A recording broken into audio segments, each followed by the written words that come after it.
O God, may your spirit and guidance be in us as we work for the benefit of all our people, for peace and justice in our land, and for the constant recognition of the dignity and aspirations of those whom we serve. Amen.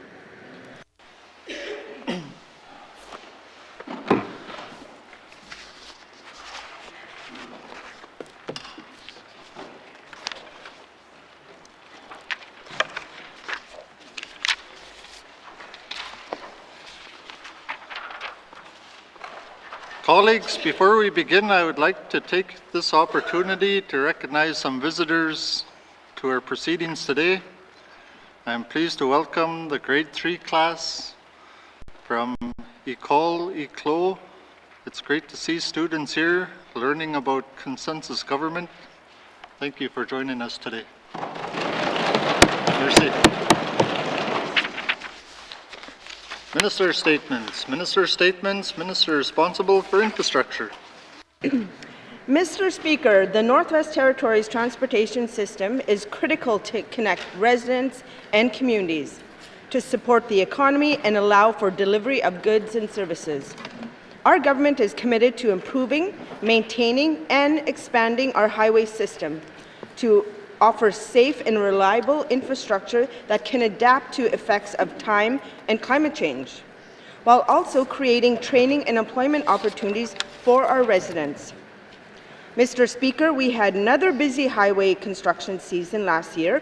In fact, this year alone, we spent more than $45 million improving our highways, bridges, and access roads.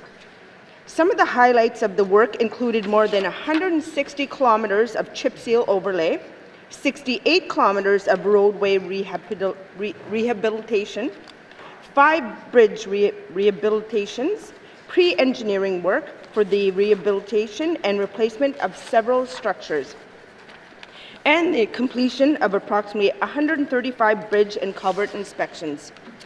On Highway Number 1, chip seal overlay was made to 138 kilometers of road, including the Fort Simpson Access Road, Fort Simpson Airport Access Road, rehabilitation work including embankment, widening, and draining improvements on 12-kilometer section are in progress and will be completed this summer. On Highway Number 3, we've had very positive discussions with Transport Canada on the replacement of the Frank Channel Bridge. Pending approval, fundings, permit application for this project will be submitted this year, with construction commencing once these authorizations are received. We also complete surface repairs on rehabilitation on Highway Number 3 during the past year, including chip seal overlay at 23 kilometers of the road. Similar work was done on the Ingram Trail on a section that is a little over 4 kilometers, and work on 14 kilometers of Highway Number 7 in progress and will be completed this summer. Both projects include embankment widening and culvert replacement. The Dempster Highway received embankment widening rehabilitation on 10-kilometer section on the Marine Bypass. On the N.W.T. access road, the first phase of rehabilitation work was completed this year, which included right-way of clearing and material production for Phase 2 work. In Phase 2, the 12-kilometer access road that connects the community of Clecho Highway will be improved, including road embankment reconstruction, installation of drainage culverts, and replacement of culverts with a short span bridge. Work on this project is expected to begin later this year. Mr. Speaker, this is just an overview of the hard work the Department of Infrastructure and its contractors are carrying out. More work will be completed this summer and fall, and new projects will be initiated, including the rehabilitation on the Inuvik-Tuk Highway. We recently received federal funding for this project, which include raising low-profile embankment areas, improving drainage, and installing guardrails as needed. We continue to work closely with all of our public and private sector partners to build and maintain transportation networks that meets the current and future needs of this territory. Queen Naini, Mr. Speaker. Thank you, Minister. Minister statements. Minister statements. Minister responsible for housing N.W.T. Mr. Speaker, in the past 2 years, Canada Mortgage and Housing Corporation and Crown Indigenous Relations and Northern Affairs Canada has provided over $50 million in funding support. This year's Housing N.W.T. is again delivering an exceptional large capital program of over $104 million. Under the federal budget 2022, Housing N.W.T. will be receiving an additional $60 million for the delivery of 100 new public housing units. This annual capital plan delivery involves the construction and renovation of more than 510 housing units in the Northwest Territories.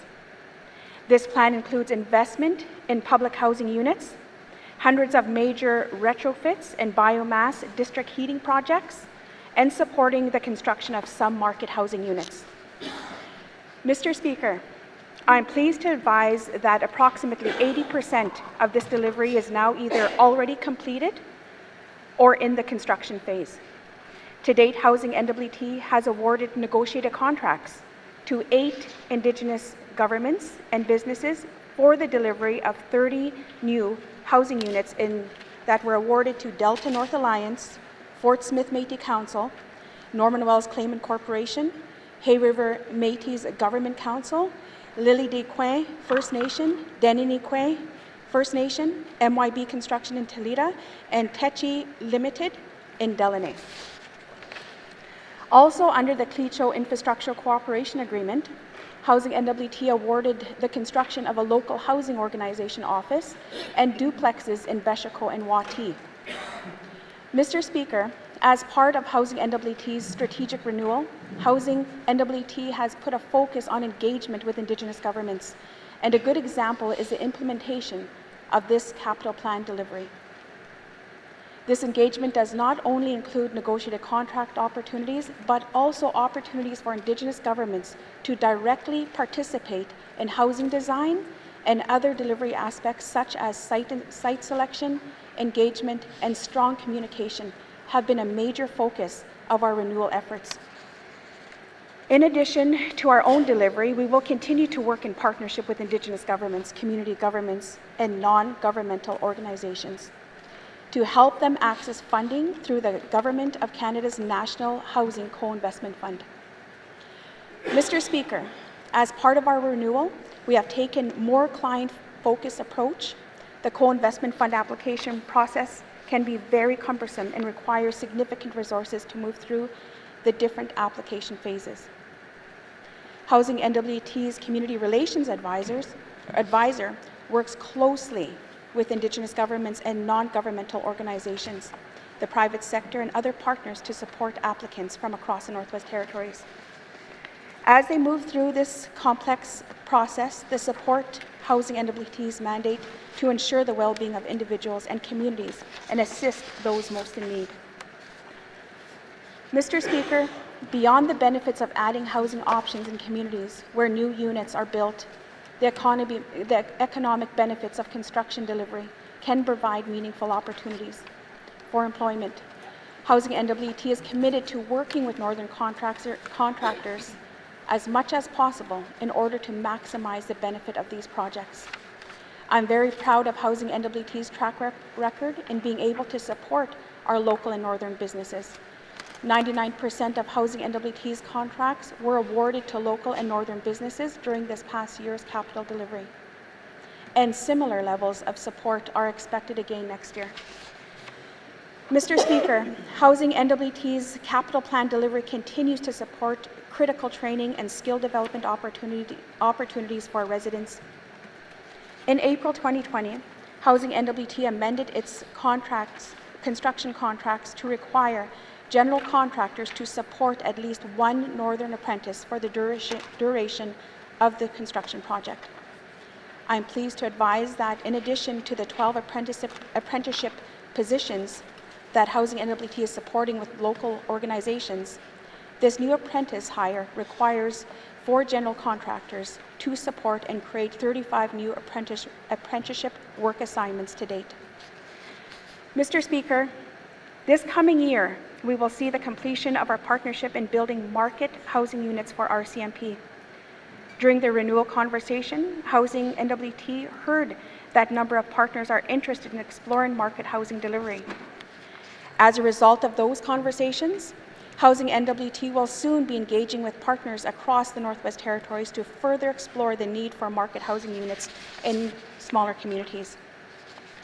Although this delivery of housing units and repair projects will make a meaningful difference, there is still a lot of work left to be done to ensure all residents of the Northwest Territories are provided with equality and quality affordable housing options. By continuing to work with our partners, I'm confident that we will continue to make progress towards our shared goals to be able to help the people across the Northwest Territories. My seat, Mr. Speaker. Thank you, Minister. Minister statements. Minister statements. Minister responsible for industry, tourism, and investment. Mr. Speaker, last month I attended the annual Association for Mineral Exploration Roundup Conference in Vancouver with fellow cabinet members and government officials. We were there to advance this Legislative Assembly's priorities to increase resource exploration and development in our territory, adopt a benefit retention approach to economic development, make strategic infrastructure investments, and to identify, prioritize, and strengthen key actions to implement the United Nations Declaration on the Rights of Indigenous People. Achieving meaningful progress on these multiple and complex priorities is far more effective through partnerships. To most effectively achieve strategic investments and economic development alongside the advancement of the United Nations Declaration on the Rights of Indigenous People, we need partners, collaborators, supporters, and advocates across all levels of government, with industry and stakeholders. Building effective partnerships happens with time spent together, meeting both formally and informally in different settings with different combinations of parties to bring a variety of perspectives to the exchange. Having those kinds of opportunities was a major part of the work we did at Roundup. One of the messages that we carried with us is the commitment that we all have at all levels to evolve how development is done in partnership with Indigenous people. For Northwest Territories leaders, the depth, strength of what we have in common is never more obvious than when we are working together, particularly outside of the Northwest Territories as advocates for the North. I was pleased to participate in multiple events alongside Indigenous governments from the Northwest Territories. The mineral resource industry, and in particular those who invest in it, is changing rapidly. The recognition of environmental, social, and governance factors, as well as Indigenous relationships, is the way of the future for resource development.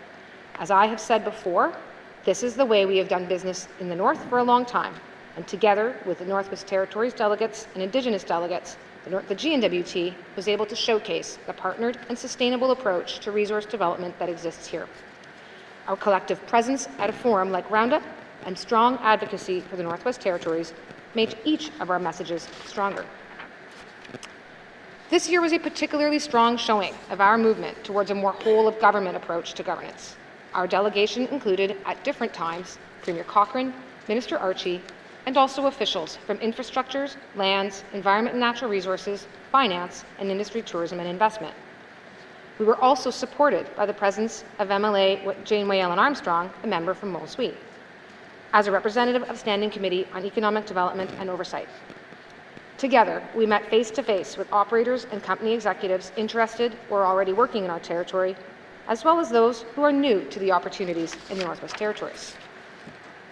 The G&WT supported 3 networking events to promote the territory to investment audiences and to encourage dialogue about the Northwest Territories' attractiveness for investment. First, the Department of Industry, Tourism and Investment held an environmental, social, governance, Indigenous-themed event that welcomed Indigenous governments from across the Northwest Territories, mineral resources companies, and investors. And we were especially pleased to have the Cleat drummers start this event off. Next, led by Premier Cochrane, we celebrated last year's creation of a Northwest Territories chapter of Women in Mining and the election of Cleat-born Gayleen McPherson as its president. Cleat Grand Chief Lafferty spoke, recognizing the transformational accomplishments of Northwest Territories women, not only in mining, but throughout the Cleat. And finally, supported by officials with the Department of Infrastructure, Minister Archie hosted an event promoting the territory's green energy potential while reiterating the importance of federal investment in key infrastructure projects the Charleston Hydro Expansion, Slave Geologic Province Corridor, and Mackenzie Valley Highway. Mr. Speaker, I want to thank the Northwest Territories mining community and Indigenous governments and industry stakeholders who took time out of their own objectives at the Association for Mineral Exploration Roundup to support us in advancing ours. We are at a pivotal time for the Northwest Territories. Resource availability, technology, market demand, and global interest are coming together to create extraordinary opportunities for investment. As part of our marketing efforts, the Northwest Territories Geological Survey released a new compilation of critical minerals showings in highlighting the distribution of critical mineral finds in the Northwest Territories. On the conference's exhibit floor, we promoted our region and its geology to explorers and responded to the growing interest that we are seeing in the Northwest Territories' known and potential deposits of rare earth and other critical minerals. Mr. Speaker, the Northwest Territories is positioned to play a key part in advancing the world's new technology-based green economy.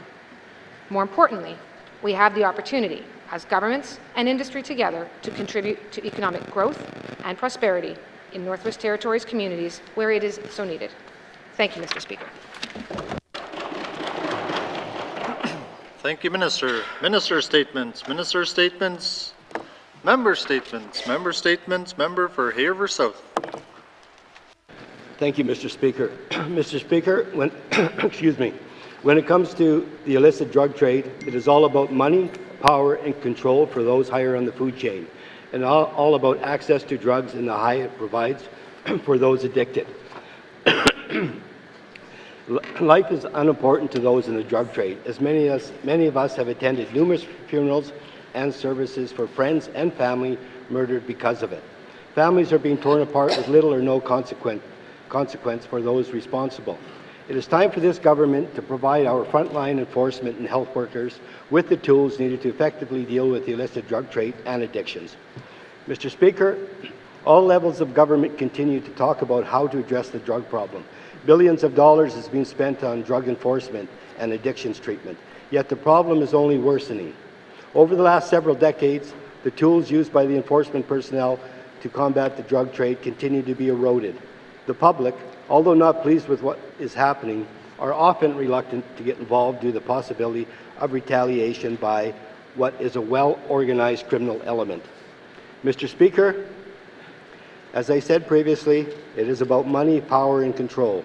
We have seen photos of piles of cash confiscated by the RSMP. What we do not hear and see is when, due to insufficient evidence or a technicality, that same cash is given back to the person it was confiscated from or allowed to be used to pay for that accused legal counsel. Mr. Speaker, I want this government to consider and pursue a piece of legislation that would aid in our fight against the manufacture, distribution, and sale of illicit drugs in the N.W.T. Mr. Speaker, the legislation I'm talking about is that of civil forfeiture. Legislation that would allow for the seizure and ownership transfer of property without compensation when the property is suspected of being acquired through an illegal act or used to commit an illegal act. The property, if retained, could be placed in a trust where it may be used to compensate victims, support addiction programs, support crime prevention initiatives, and for other productive uses. Mr. Speaker, this legislation is used throughout most of Canada, including Nunavut, and we need it enacted here if we expect any chance of winning our fight against the illicit drug trade. Thank you. Member statements. Member statements. Member for Great Slave. Thank you, Mr. Speaker. Mr. Speaker, happy Friday. I rise today, like many of my colleagues, to acknowledge the wonderful work of all of the athletes, staff, parents, etc., that attended the Arctic Winter Games in Wood Buffalo. I had several constituents from Great Slave that participated, and I'd like to acknowledge them here today. So we had Arctic sports. We had Danica Taylor. In basketball, we had Abigail Nevitt, Joazard, Ashton Mercado, Emmanuel Ramos, and Francesco Stefanos, and I'm probably going to butcher a few more names here, Mr. Speaker. We also had Adam Clinton and his coach, Stephen Dunbar, who we're all very familiar with in cross-country skiing. Noah Jackson Grau and Isabel Nevitt,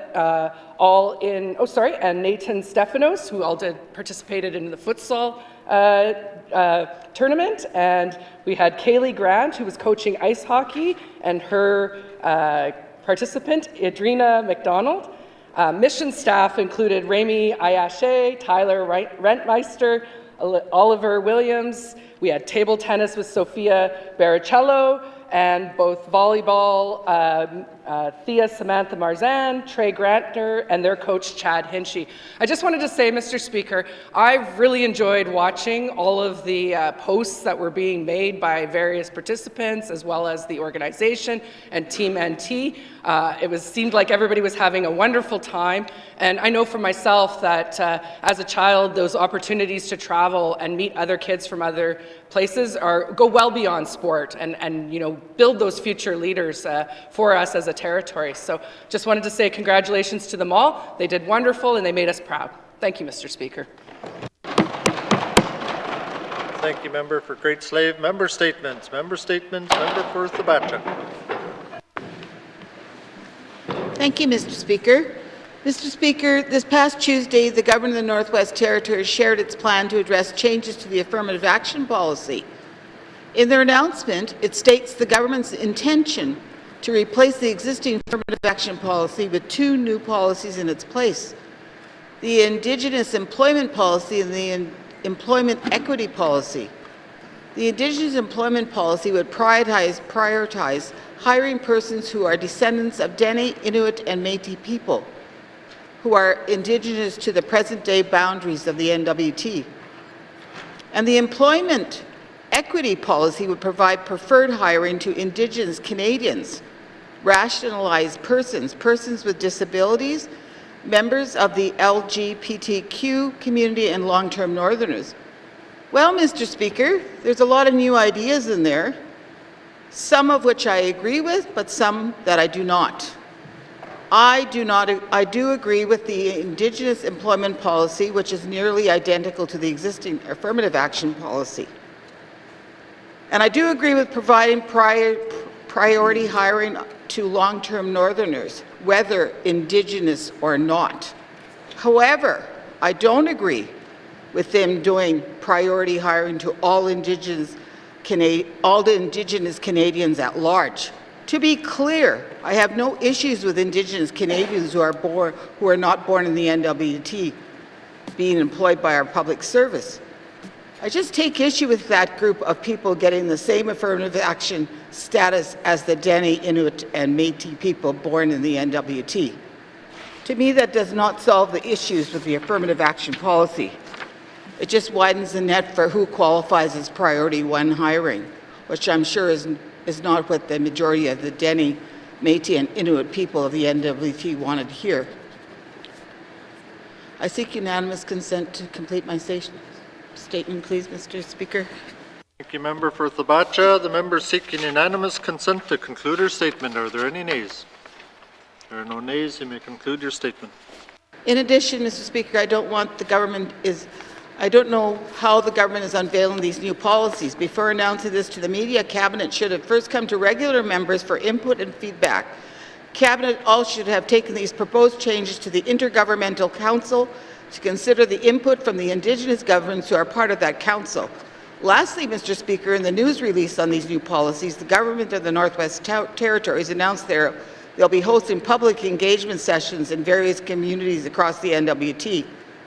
I'm concerned that Fort Smith was not on the list for the public meeting. However, I since emailed the Finance Minister about my concern, and she has assured me that Fort Smith will host a public engagement session on March the 28th, 2023, which I'm looking forward to. I will have questions for the Minister of Finance at the appropriate time. Thank you, Mr. Speaker.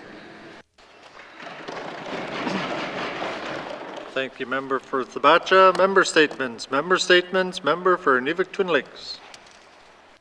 Thank you, Mr. Speaker. Mr. Speaker, I want to talk about carbon tax. I specifically want to talk about what we're doing as a territory to mitigate the cost of living and the cost of business impacts on carbon tax. I understand that we don't have a choice about imposing the tax. If the GNWT doesn't impose the tax, Ottawa will do it for us. But we do have a choice about how we spend the revenues from the carbon tax. The government has decided to go with a made in the N.W.T. approach, but this approach leaves some residents, most businesses, and all community governments, Indigenous governments, and NGOs worse off. The main estimates in the department documents provided breakdowns. Next year for 2023-2024, the GNWT expects to collect $63 million in carbon tax revenue, but only $48 million of those revenues are earmarked as offsets. The remaining $15 million, about 25%, is going into general revenues. In other words, our made in the N.W.T. carbon tax is not revenue neutral. We are keeping $15 million in general revenues as we provide zero offsets to community governments who are already underfunded and will face pressure to raise property taxes or cut services, local businesses who will be forced to raise prices for goods and services, and NGOs who will have to stretch scarce dollars even farther to provide vital services.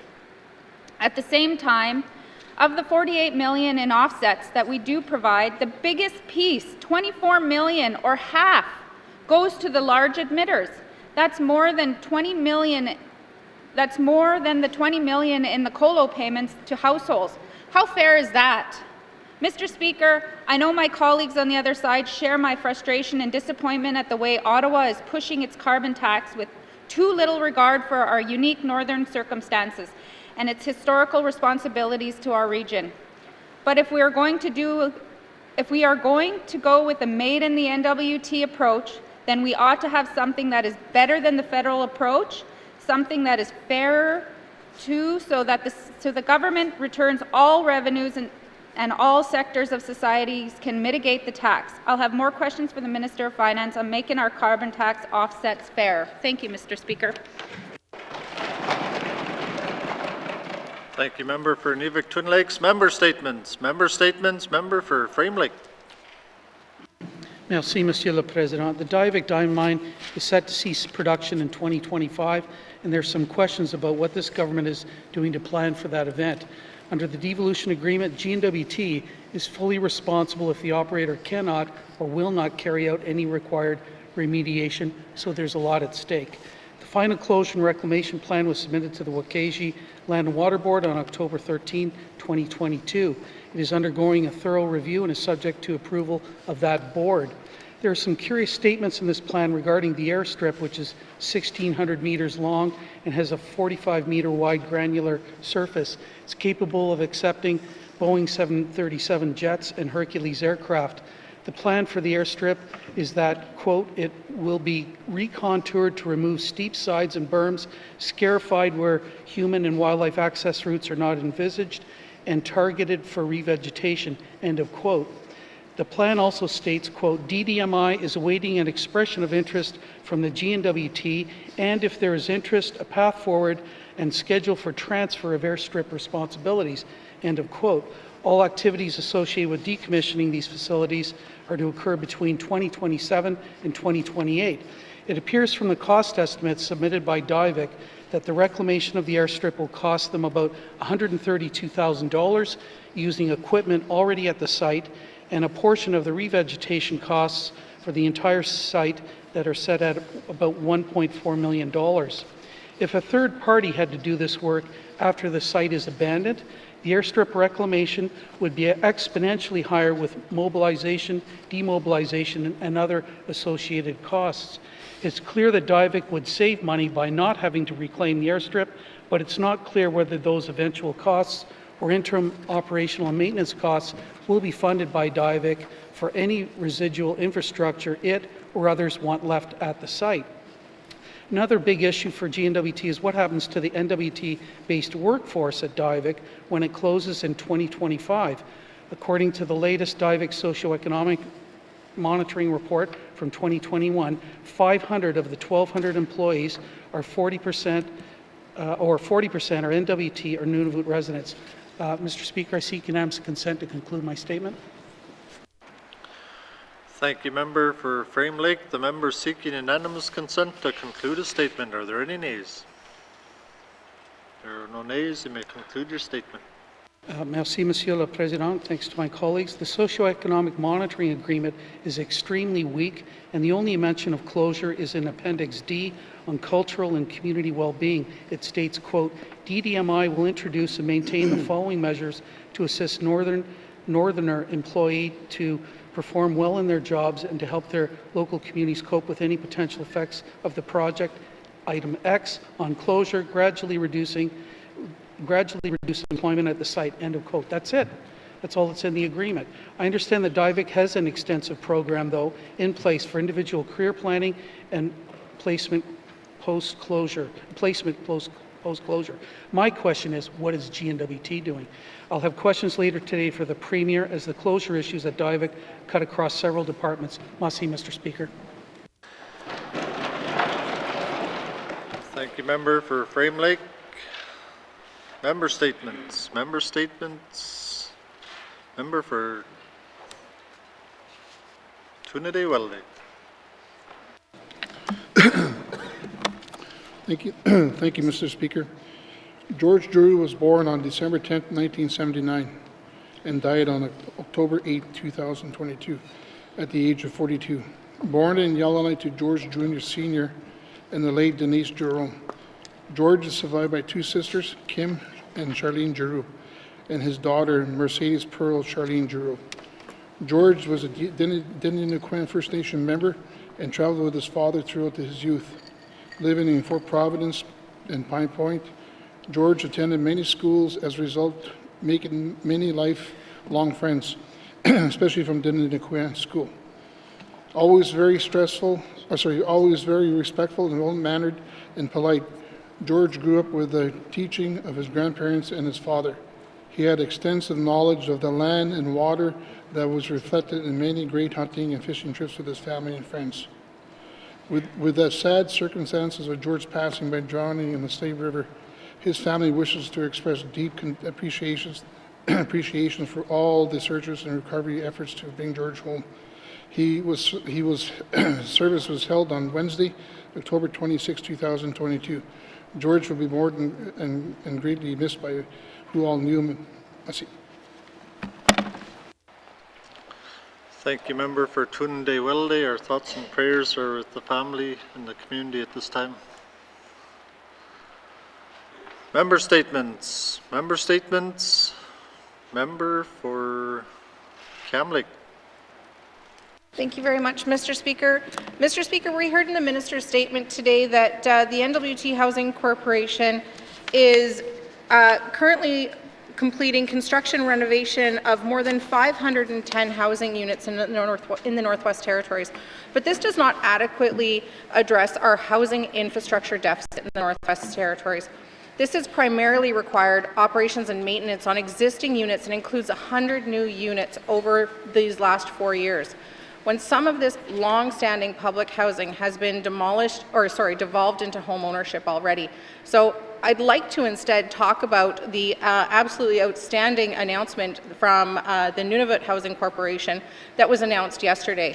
Nunavut's Housing Corporation announced their plan of Nunavut 3000, which is a plan to build 3,000 new units by 2030.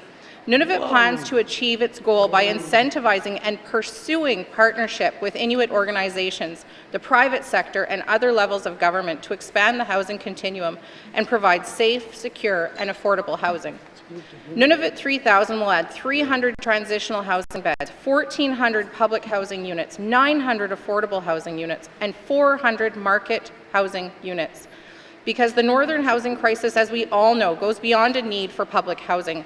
We need supportive and transitional living solutions as well as affordable and market housing. We have seen multiple examples of much needed jobs unfilled or hard to fill because of lack of housing across this territory.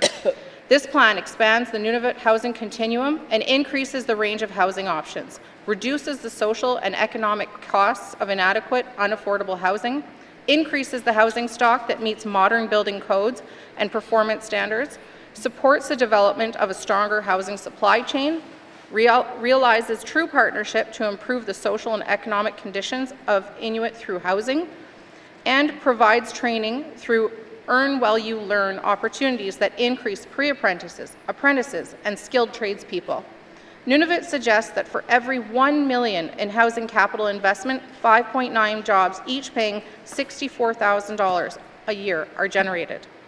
With a track record of building on average 90 new homes per year for the last 3 years, Mr. Speaker, Nunavut Housing Corporation has shot for the moon and intends to complete Nunavut 3000 within the next 8 years, but not alone. Mr. Speaker, true housing success can only be achieved through partnership, and Nunavut plans to incentivize private participation in addressing the housing crisis. Mr. Speaker, I seek unanimous consent to conclude my statement. Thank you. Thank you, Member for Cam Lake. The member seeking unanimous consent to conclude her statement. Are there any nays? There are no nays. You may conclude your statement. Thank you very much, Mr. Speaker, and a huge thank you to my colleagues as well. Mr. Speaker, while I don't know what these incentives will look like, Nunavut estimates Nunavut 3000 will cost a whopping $2.6 billion, and about 35% of that will come from the private sector. If the N.W.T wanted to proportionately match Nunavut's housing goals, the N.W.T's goal would be 3,700 units. Mr. Speaker, this is the same number of homes that I asked for in my 2022 motion to increase the population of the Northwest Territories. I'm going to be honest, Mr. Speaker, this is a lofty goal with a huge price tag. But this plan makes Nunavut a step ahead, ready to clearly seek specific funding. You know what they say, shoot for the moon, even if you miss, you'll land among the stars. With a goal of delivering 360 new homes in the first year, I'll be watching and cheering for Nunavut's success and hoping our own government shoots for the moon. Thank you, Mr. Speaker.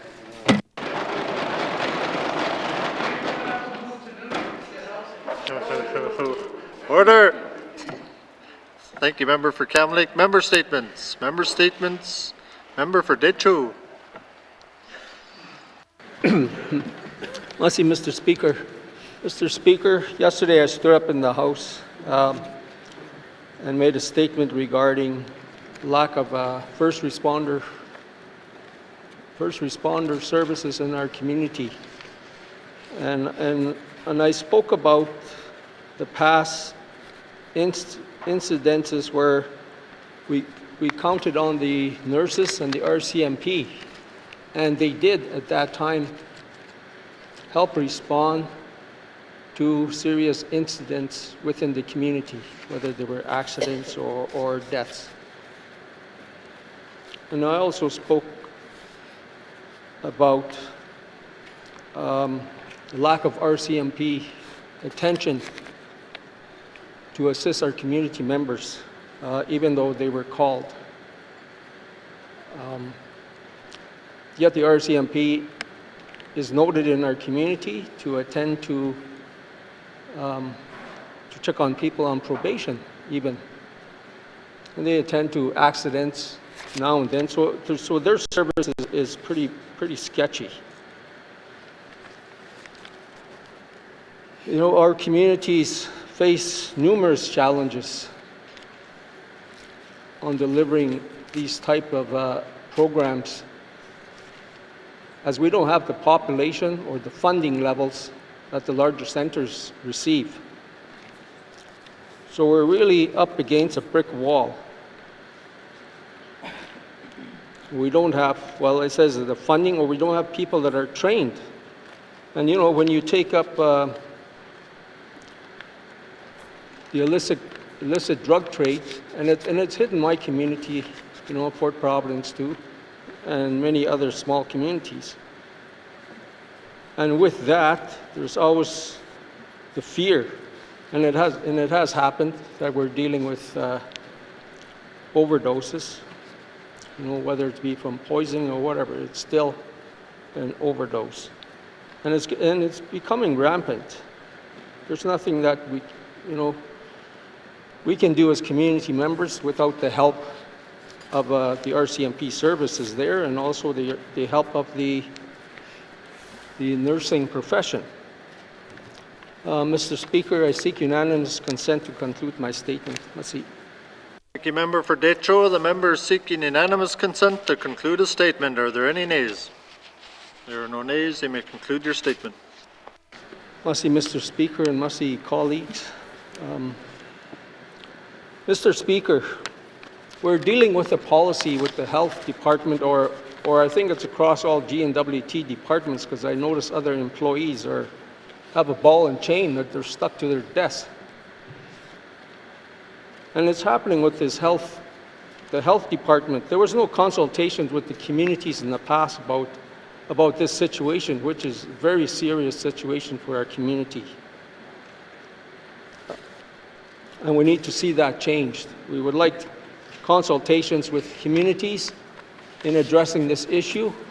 Let's meet face to face with the community leaders and see what we can come for a resolve. This is very important.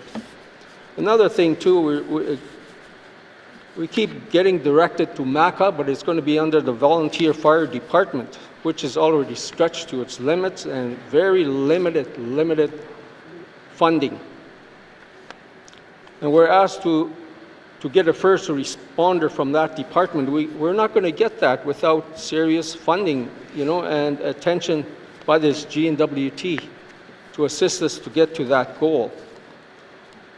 There's nothing in this budget that's going to help to improve emergency services for our small communities. We require serious attention to these matters by this government, and not the ongoing lip service as a way out of this situation. Mr. Speaker.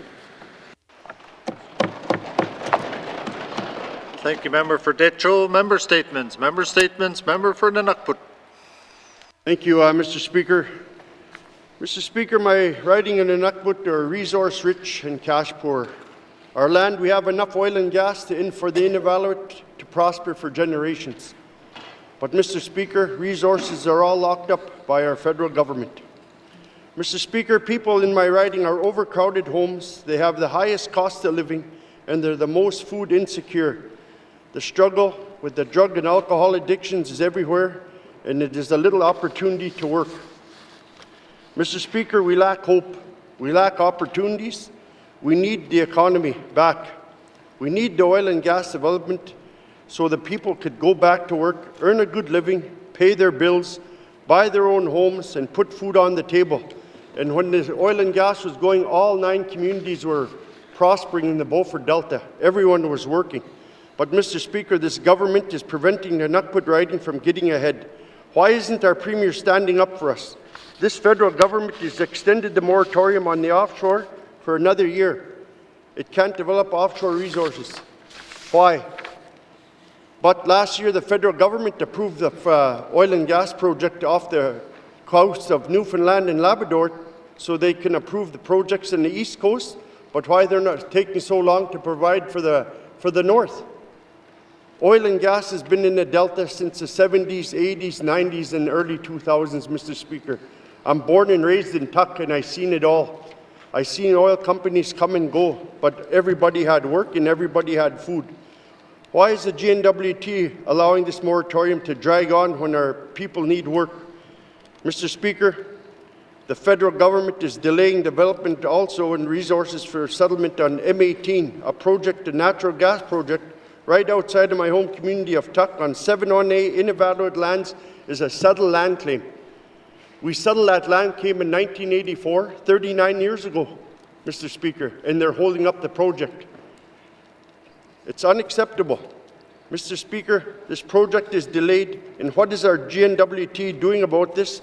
What is the G&W.T saying to the federal government to get this project back on track?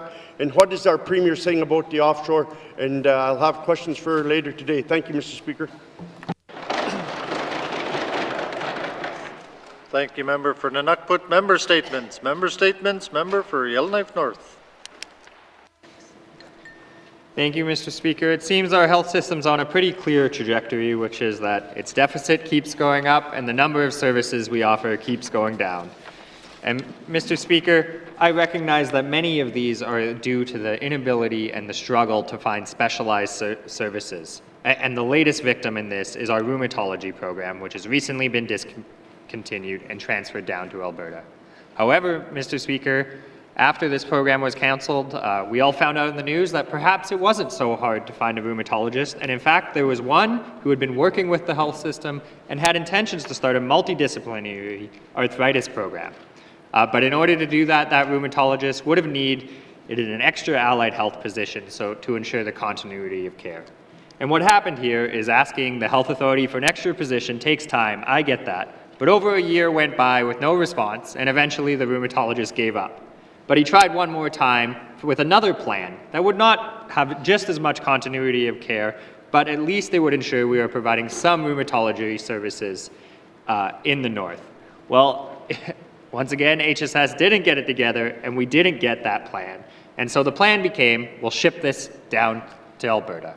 And Mr. Speaker, I think we have to stop relying on Alberta's healthcare system for increased specialized services. We see their wait times, we see the struggles they are going through, and Mr. Speaker, we need to invest in these. I'm also not convinced that the math is being done, because now what you have is you have an increase in out-of-territory services and payments we're making to the Alberta health system, and you have an increase to our ever-growing medical travel budget, Mr. Speaker.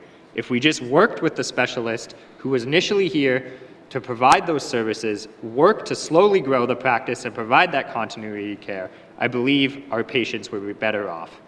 And Mr. Speaker, I'm not convinced that the department worked with those patients, because I am now hearing from many people who have rheumatoid arthritis of the struggles they are going through to work in that Alberta system. They much would prefer to have access to a rheumatologist here and someone who has that continuity care to fill the gaps when a rheumatologist is not in our system. I will have questions for the Minister of Health about what we can do to bring this service back to the north. Thank you, Mr. Speaker. Thank you, member for Yellowknife North. Member statements. Member statements. Member for Mumphy. Thank you, Mr. Speaker. Mr. Speaker, I would like to acknowledge and congratulate the following young Indigenous Klitschko citizens who participated in Arctic Winter Games 2023. Jimmy Joe Drybones, Tanisha Steinwan, Joshua Woodson, Patsy Witrati. Patsy is a student, is originally from Y.E.L.L.K.N.I.F., but she is living in Bichico to attend Chief Jimmy Bruno School. And Rusty Medla is a mission coach, and Ryan Barbeau is a teacher and a coach. Mr. Speaker, I am proud of these young people's dedication and commitment to sports. They work hard and represented the N.W.T, especially the Klitschko nations. But we do need more participants from the outlying communities. We have less representation at the Arctic Winter Games. Mr. Speaker, sports and recreation is critical to life in the N.W.T.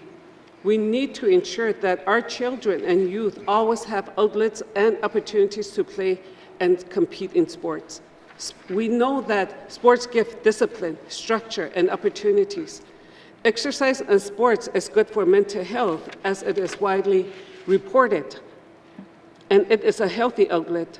Mr. Speaker, one of the Klitschko community government, specifically Bichico, the recreation budget is about $2 million, but they get very little support from MACA for a recreation program less than $100,000.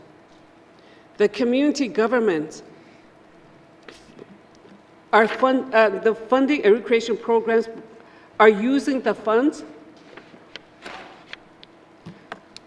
by renting out off the sportsplex to other people to generate funds.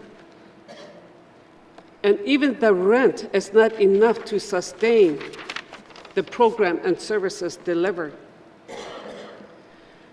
The infrastructure, our infrastructure funding, the community government funding, CPI and gas tax is about $1.7 million, which is nowhere near our infrastructure need, for example, replacing aging pipe in Bichico and Edzo. This project will take up, Mr. Speaker, can I have unanimous consent to conclude? Thank you. Thank you, member for Mumphy. The member seeking unanimous consent to conclude her statement. Are there any nays? There are no nays. You may conclude your statement. The infrastructure funding, CPI and gas tax is about $1.7 million, which is nowhere near the infrastructure needs of the community to replace the aging pipe in Bichico and Edzo. This project will take up to $30 million, and this is a big challenge. The community government operation and maintenance and water and sewer subsidy funding are not increasing. And as you are aware, the fuel prices, power costs, the increase in groceries are all increasing. The cost of living are increasing, and it is difficult to make ends meet. Sports is so important to children and youth. It is recognized to reduce the risk of suicide. Mr. Speaker, due to lack of funds, community government are struggling to deliver programming services. Community in my ridings are having to do cutbacks in workers. Mr. Speaker, we must ensure that we do not cut the recreation department. We need to ensure that above all else that children and youth always have access to playing and competing in sports. Thank you. I will have a question for the Minister of MACA. Thank you, Member for Mumfwee. Member statements. Member statements. Member for Nahende. Mr. Speaker, before I get into my member statement, I'd just like to wish my two daughters, Nancy and Deborah, a happy birthday today. So, Mr. Speaker, Brian Cuccia was born on June 7, 1970 in Fort Liard to Frederick and Martine Cuccia. He was one of 11 children. They raised their children at the home traditional of Francois, British Columbia. This is where Brian gained many traditional skills from his parents and spoke fluent Slavey. At the camp, Brian developed his traditional skills and knowledge to become a successful trapper and hunter. Over the years, Brian was always known to be good in the bush and a very skilled hunter. According to his brothers, Brian was one of a kind hunter who would skin a moose fast and would always be happy when he was on the land. In 1987, Brian met Alma in Trout Lake, and in 1988, they had their first child, Bianca, and then followed Neil, then 4 more children, Brianne, Blair, Brett, and Brittany, or Bryant. His family was his everything, including Alma's oldest daughter, Tanya, who lived in Trout Lake. Brian was not only was Brian a skilled hunter and trapper, but he was also self-taught mechanic and carpenter. It did not matter if it was a craft of boat or toboggan, fixing snowmobiles or outboard motors, or fixing log cabins or fireplaces. He was at home in the outdoors, as Brian had knowledge of making birch bark baskets and canoes, which he loved doing with his wife. Brian was a good teacher and taught his children the importance of appreciating the land and using the resources that they were presented. He always had his children or young nieces and nephews with him. Brian was happiest when his children were helpful with tasks at the camp, boating or hunting. Brian loved to go hunting, moose hunting along the Liard River. He was now well known as a skilled moose hunter and enjoyed hunting with his family, friends, but most importantly, he was able to share his teachings with them, especially his son Brett. Brian enjoyed the traditional way of life and shared his skills of harvesting moose meat and sharing whatever he can. He was considerate of others. Brian was passionate about being on the land and often spent much of his time in the bush. Besides loving his family and being in the bush, he enjoyed listening to Elvis. Elvis has always been played at his house or in his vehicles, and he would love singing to his children. Brian was known for his sense of humor and always had a way to make you laugh. He was happy and did not spend much time on negative feelings. Family said that Brian lived a full life. He loved and cared for those close to him, especially his children and grandchildren. Unfortunately, Brian passed away on December 9, 2022. Brian will be dearly missed by Alma, their children and grandchildren, and forever missed by others and loved. Thank you, Mr. Speaker. Thank you, Member for Nahende. Our thoughts and prayers are with the family and community. Member statements. Member statements. Returns to oral questions. Returns to oral questions. Honourable Premier. Mr. Speaker, I have a return to oral question asked by the member for Great Slave on October 18, 2022, regarding a Memorandum of Understanding with the Canadian Red Cross. The Emergency Management Act empowers local authorities to enter into agreements for emergency management support, which could include agreements with the Canadian Red Cross. The issue of the Government of the Northwest Territories entering into a moratorium of understanding with the Canadian Red Cross was raised at the N.W.T. Association of Communities Annual General Meeting on September 17, 2022. The GNWT recognizes the valuable services offered by the Canadian Red Cross, or CRC. The Ministers of Municipal and Community Affairs, or MACA, and the Department of Health and Social Services met with CRC representatives to discuss services that could be available to the Northwest Territories through their organization. MACA and the CRC have explored how the services offered by the CRC could be used within the structure of the N.W.T. Emergency Management Organization, or EMO. Given the Emergency Management Act empowers local EMOs to enter into agreements like this, MACA has decided to not contract support with the CRC. While this may change in the future, at this time, each community government is encouraged to examine their community emergency plans and determine if there is a role for external agencies such as the CRC. If community governments decide there is a need, they can contract services directly from the CRC. The Health and Social Services System has engaged in short-term contracts with the Canadian Red Cross in the past and will continue to engage in the future when needed. Where there are no current plans for additional contracts with the organization, this could change depending on circumstances and operational requirements.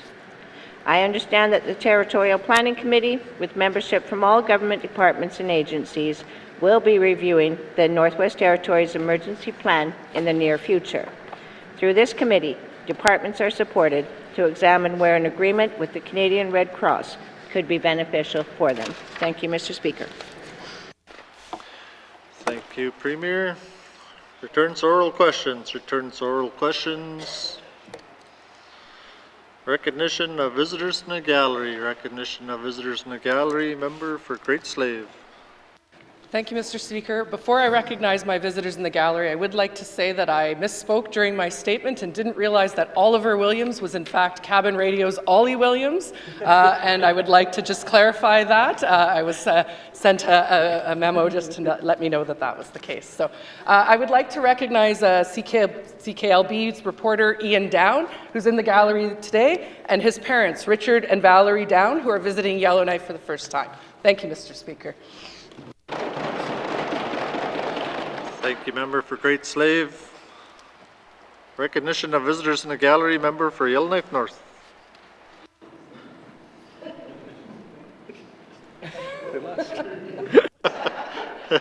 Member for Yellowknife North. Okay. Recognition of visitors in the gallery. Member for N.W.T. Bootleg. Sorry.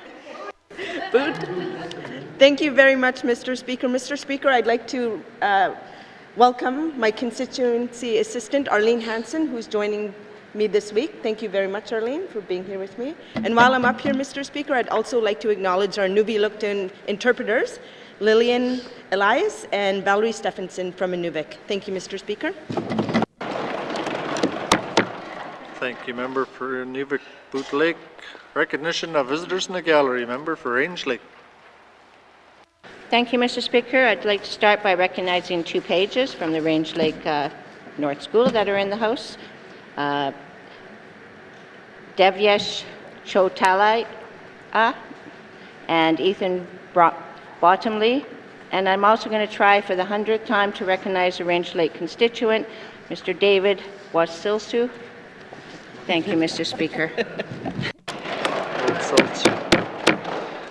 Thank you, Member for Range Lake. Recognition of visitors in the gallery. Member for Yellowknife North. Thank you, Mr. Speaker. I will recognize the Yellowknife North pages who are here today because they can't go anywhere. And that's Emma Grace Wells and Saya McEachran. Thank you. Thank you, Member for Yellowknife North. Recognition of visitors in the gallery. Recognition of visitors in the gallery. Member for Hay River North. Thank you, Mr. Speaker. I would like to acknowledge and recognize the new chair of the YK1 School Board, Mr. David Wasilsu. Thank you. Recognition of visitors in the gallery. Member for Mumfwee. Recognize our cultural interpreters, Jonas Lafferty and Mero Sundberg, and all other interpreters that are here today. Thank you. Thank you, Member for Mumfree. Recognition of visitors in the gallery. Member for Tunade-Welday. Thank you, Mr. Speaker. I too want to recognize all the translators that are here today. Also, in particular, I'd like to recognize Tom Honka, Dennis Dragis, Mary Rose Sundberg, and Jonas Lafferty over there. Also, again, the elders from translators from up north. Merci. Also, I just want to recognize my wife at home, Lita Jericon. She's watching, so hi. Anyway, merci. Thank you, Member for Tunade-Welday. Recognition of visitors in the gallery. Recognition of visitors in the gallery. Member for Sawtoo.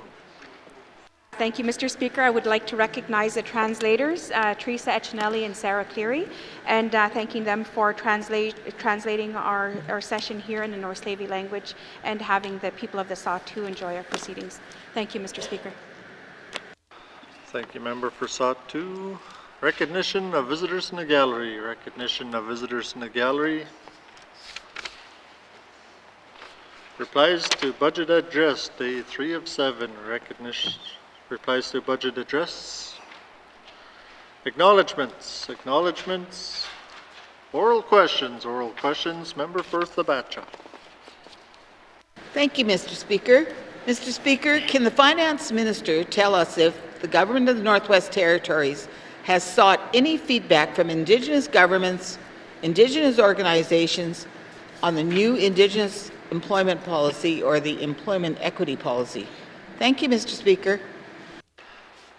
Thank you, Member for Thabacha. Minister responsible for ITI.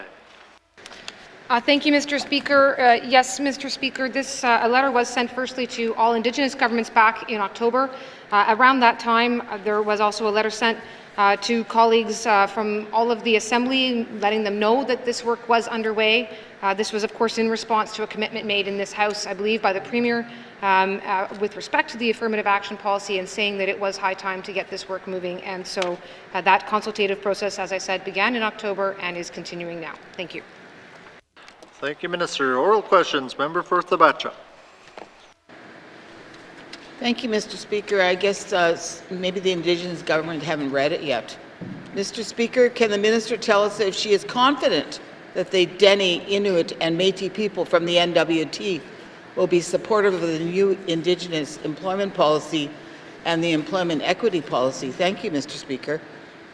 Thank you, Member for Thabacha. Minister responsible for Finance. Thank you, Mr. Speaker. Mr. Speaker, I had 2 Indigenous governments reach out directly to my office to confirm that they wanted an opportunity to have a direct engagement on this, and I know that officials have also spoken with officials from the Department of Finance with respect to the engagements. And Mr. Speaker, beyond that, though, with respect to what the reaction of individual members, groups, governments might be, that is not mine to presume or assume. What we have attempted to do, Mr. Speaker, is to design having both an Indigenous employment policy that is specific and to the Indigenous people in the Northwest Territories, as well as an employment equity policy, which would finally modernize our system and bring us up to speed with how much of the rest of Canada, or arguably the rest of Canada, is functioning, but in keeping with having the Indigenous employment policy here to be reflective of the northern distinctive features that we have. And so it is my hope that we will finally be able to see some change and some movement in the employment in the public service so that it can be representative of the people here. Thank you, Mr. Speaker. Thank you, Minister. Oral questions. Member for Thabacha. Thank you, Mr. Speaker. Mr. Speaker, can the Minister explain why her department did not bring the new Indigenous employment policy and the employment equity policy to regular members for feedback before it was announced publicly? Thank you, Mr. Speaker. Thank you, Member for Thabacha. Minister responsible for Finance. Thank you, Mr. Speaker. So, Mr. Speaker, I do have a letter that I understood had gone to members in October. I obviously things don't always go perfectly, and I don't know where those letters sometimes go on the other side. But it was sent in October, alerting them to the fact this was coming. More correspondence was sent in January and in February to update as to the progress. I don't have a final policy yet. That's exactly where we're at. We've got a sense of the two policies and what we would expect to see in them and how they might work. But as for the final drafts, I don't have them yet. Before they are in a fully final state, I'd be certainly happy to have a briefing with my colleagues to go over what we've heard, information we've received, and apply that to the outline that we have before putting that final pen to paper. Certainly looking forward to doing that. I certainly find that it is a helpful process. Thank you, Mr. Speaker. Thank you, Minister. Final supplementary, member for Thabacha. Mr. Speaker, if Indigenous governments, Indigenous organizations, or a majority of the N.W.T population rejects these two new policies mentioned, will the Finance Minister take that criticism seriously and amend these proposed policies to better reflect the will of the people of the N.W.T? Thank you, Mr. Speaker. Thank you, member for Thabacha. Minister responsible for Finance. Mr. Speaker, the human resources and the representation of the population of the North within the public service has been something I've taken very seriously in this role and that the department takes seriously. The affirmative action policy as it is now was from 1989. It is woefully out of date. It is not in keeping with best practices. It arguably not be in keeping with the spirit and intent of Charter of Rights and Freedoms. And it's not showing achievement. We know we're sitting at 30% representation of Indigenous people in a territory with 50% representation. So we know there's work to be done. What the policy is seeking to do by splitting it out is having an Indigenous employment policy so that we can continue to give a priority to a preference to the people of the Northwest Territories, the Indigenous people of the Northwest Territories, while also bringing an equity policy, because we are recognizing that there's distinct groups that are also disadvantaged, including in the Northwest Territories. So people who may be LGBTQ2IA+ peoples, disabled peoples, who aren't right now reflected and given that kind of priority. So it is my hope that we'll see that the new way of approaching this targets groups that are underrepresented, does so in a way that is reflective of the values of the North, and I hope will start to get us to a place where we have a representative public service. Thank you, Mr. Speaker. Thank you, Minister. Oral questions, member for Haver South. Thank you, Mr. Speaker. Mr. Speaker, the reality in the Northwest Territories right now is that the drug trade is expanding. We see the addictions growing. We see deaths increasing. We see families torn apart. And it's important that we do something before we can handle it. So, Mr. Speaker, can the Minister of Justice tell me what happens when the RCMP sees large amounts of money or assets suspected to come from illegal activities? Are these seizures made under criminal or civil legislation? Thank you. Thank you, member for Haver South. Minister responsible for Justice. Thank you, Mr. Speaker. If the RCMP has seized money or other property under the Criminal Code or Controlled Drugs and Substances Act or other applicable federal legislation, there's a number of options available to the court with respect to that seized property. If there's been a conviction for any offences for which the accused has been charged, the Crown may make an application to have the court consider whether or not the seized property is related to the offence for which the conviction arose. If the court finds that the seized property is related to the offence, the court may order the seized things to be forfeited. In some circumstances, forfeiture can be sought by the Crown where the individual charged with an offence is not convicted, but those are limited to situations such as where the accused has died, abandoned the property, or cannot be located. There's also provisions in various pieces of territorial legislation which deal with the forfeiture of seized property when a charge has been laid, some of which require applications and discretionary decisions by the presiding justice, and in some cases, there's automatic forfeiture upon conviction. Thank you, Mr. Speaker. Thank you, Minister. Oral questions, member for Haver South. Thank you, Mr. Speaker. It sounds very complicated, and I'm not sure if we really accomplish much with it. Mr. Speaker, can the Minister tell me, with respect to the illicit drug trade, in the past year, how many seizures of cash or assets were made by the RCMP, and how much of that was returned to those that it was seized from? And I realize I'm asking for statistics, so I'll allow the question to be taken on notice. Thank you. Thank you, member for Haver South. Minister responsible for Justice. Thank you, Mr. Speaker, and the member's correct. My last answer was complicated. That's why I read it verbatim, just so I wouldn't get it wrong. But basically, if there is a conviction, then property can be seized. If there's not a conviction, it's a different story altogether. So I don't have the numbers that the member is asking as part of the efforts of the Department of Justice to start turning its mind towards this area. That is one area that we are looking into, and I hope to be able to get those numbers at some point. Thank you, Mr. Speaker. Thank you, Minister. Oral questions. Member for Haver South. Thank you, Mr. Speaker. I guess what I'm trying to do is to find tools for the RCMP and enforcement to, combat drug trade in Northwest Territories.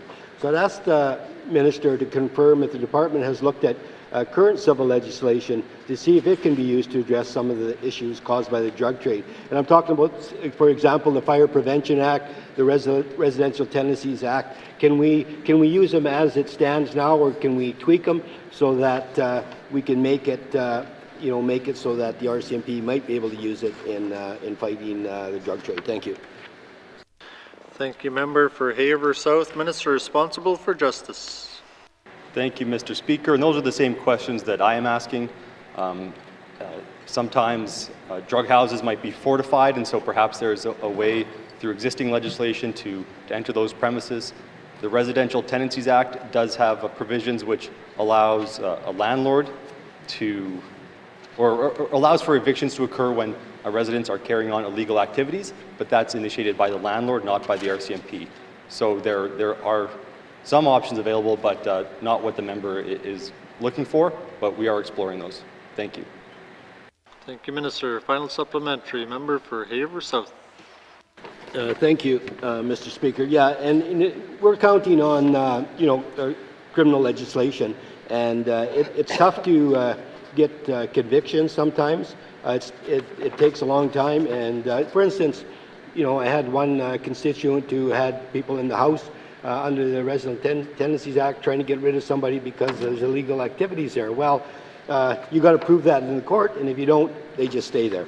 So, Mr. Speaker, will the minister commit his department to undertake a jurisdictional scan and review of civil forfeiture legislation and consider moving it forward in the N.W.T? Thank you.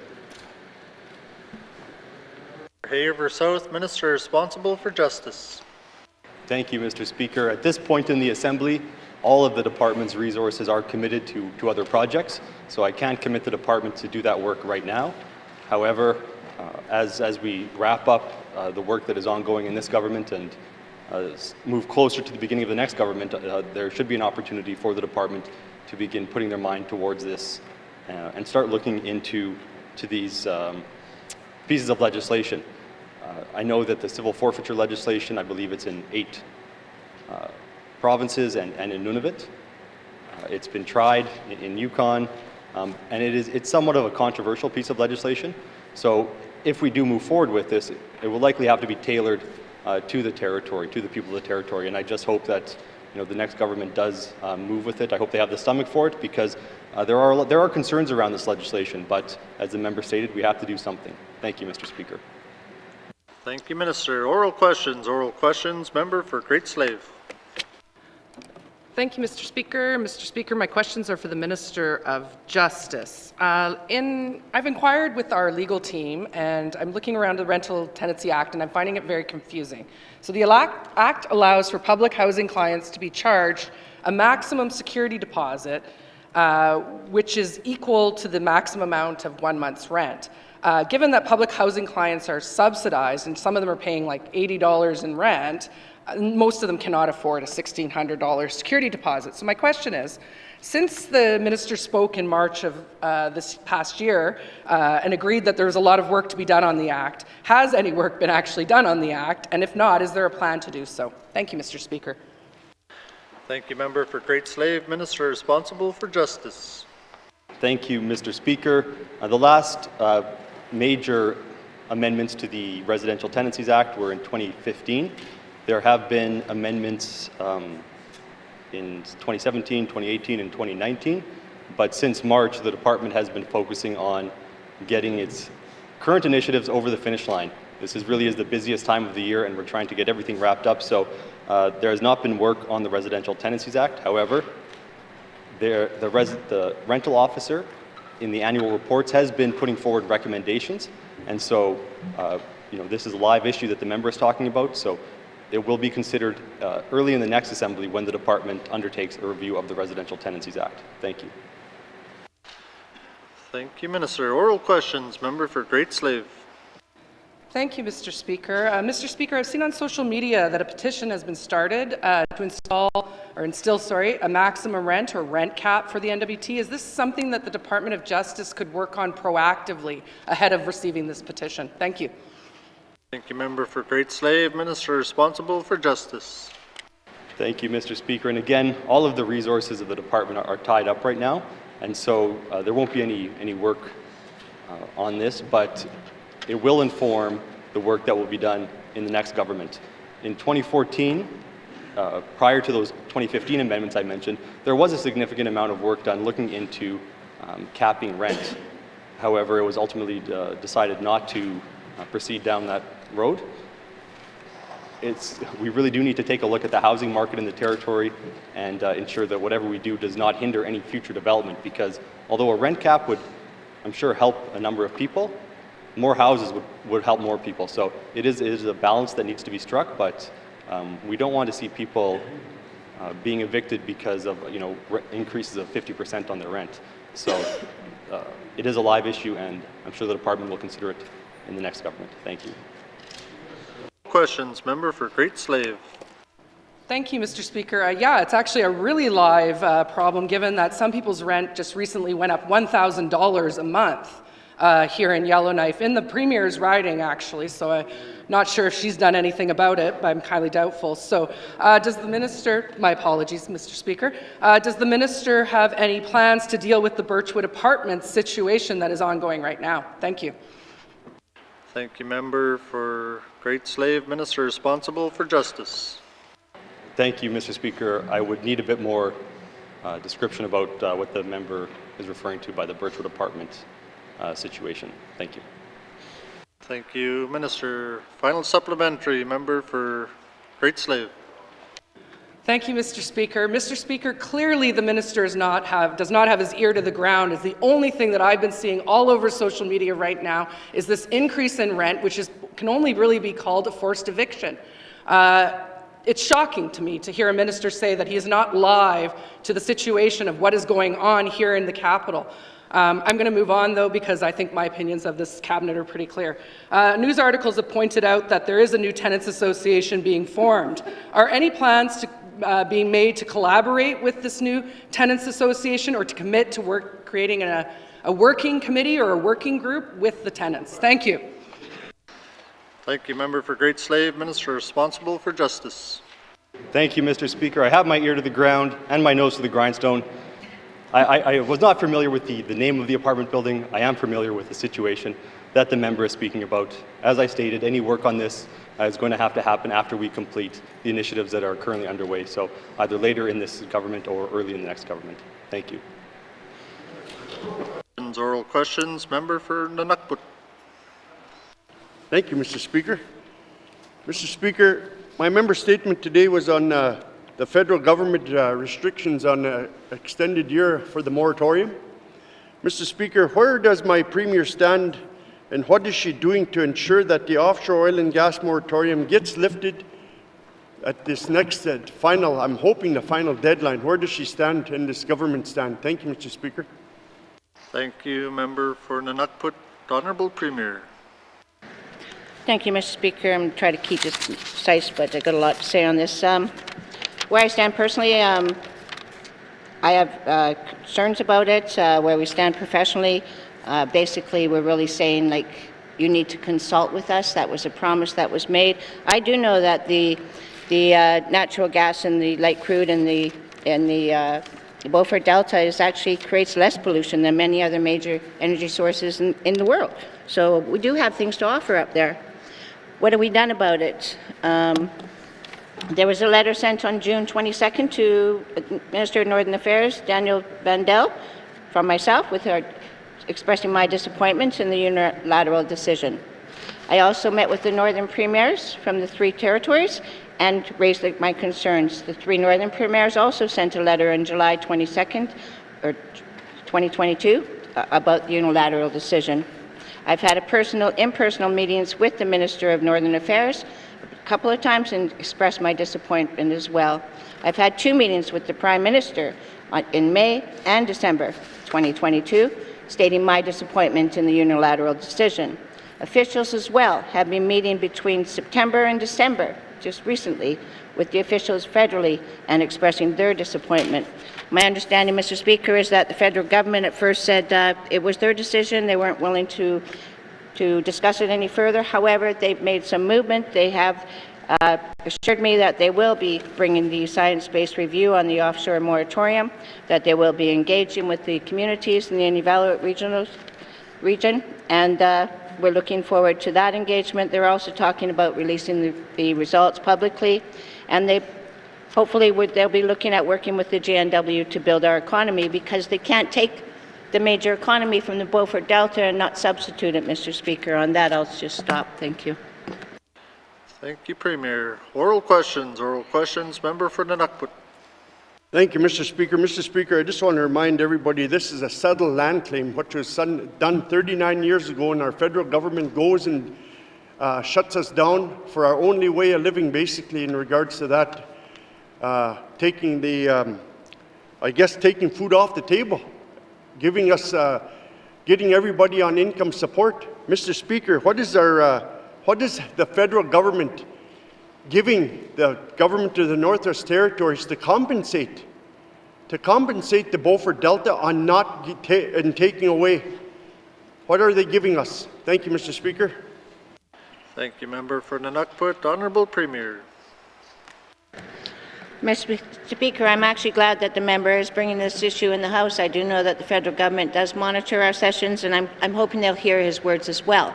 These are the exact concerns that we have brought forward to the federal government. To this date, they haven't made. All they've said is they will work with us on reviewing the science-based review. They will support us in some of our building our economy, but they haven't given me a direct answer on that. And those are the questions that I would like answered from the federal government as well. Thank you, Mr. Speaker. Thank you, Honourable Premier. Oral questions. Member for N.W.T. Mr. Speaker, today that I brought up the moratorium and M18 project that's going to put people to work in my home community in the whole Beaufort Delta in regards to the M18 project just outside of Tuck on 7-1A lands, which is owned by the people of Tuck and under the N.W.T final agreement. 39 years ago it was signed again, Mr. Speaker. Again, the federal government goes and puts it under review. Again, what are they giving us, Mr. Speaker? What are they going to give to the people of the N.W.T settlement region for the holdup for the M18 project? What's going to happen? What are they giving us? Thank you, Mr. Speaker. Thank you, Member for N.W.T. Honourable Premier. Thank you, Mr. Speaker. I think I'll take that more as a comment. It's a radiation of what he said. What are they giving us? And that's the question I'm asking as well. What are they giving us? Thank you, Mr. Speaker. Thank you, Honourable Premier. Final supplementary. Member for N.W.T. Thank you, Mr. Speaker. Mr. Speaker, I just want to tell my Premier that please stand up for the people of my riding and the people of the N.W.T settlement region and the whole Beaufort Delta in regards to this moratorium. And we need help. Help us help you. Thank you, Mr. Speaker. Thank you. Member for N.W.T. More of a comment. Oral questions. Member for Frame Lake. Merci, Monsieur le Président. In my statement earlier today, I covered 2 aspects of the closure of the Diavik mine, on whether G&W.T was going to take over the airstrip and what role, if any, G&W.T is playing with regard to transition planning for N.W.T-based employees. I'm going to ask my questions of the Premier because they cut across a few different departments. So can the Premier tell us whether G&W.T has decided to take over the Diavik airstrip at closure? Merci, Mr. Speaker. Thank you, Member for Frame Lake. Honourable Premier. Thank you, Mr. Speaker. I'm deferring those questions to the Minister of Finance, who should be able to give comprehensive answers. Thank you, Mr. Speaker. Thank you, Premier. Minister responsible for Finance. Thank you, Mr. Speaker. Mr. Speaker, the comment around the airstrip, I understand, arose with respect to materials that are now on the registry of the Land and Water Board. Mr. Speaker, it's the Land and Water Board that notes in its revision that it requires Diavik to include a statement of willingness to participate in discussions with government and other interested parties to assess the fate of the airstrip. So, Mr. Speaker, I gather that their statement of willingness to accept an expression of interest really is them complying with what is required of them by the Land and Water Board. There's not been any request on behalf of the N.W.T for that, but again, just certainly would expect that they would continue to comply with what's required of them as expected. Thank you, Mr. Speaker. Thank you, Minister. Oral questions. Member for Framley. Merci, Monsieur le Président. I want to thank the Minister for that. Maybe I'm a little bit not understanding here, but Diavik has indicated they want to hear from our government on whether the N.W.T wants to take over this airstrip. So what is the answer? Clearly, Diavik will save money by not having to reclaim the airstrip, and the new owner will incur liabilities and expenses related to its ongoing operations and maintenance and ultimate reclamation.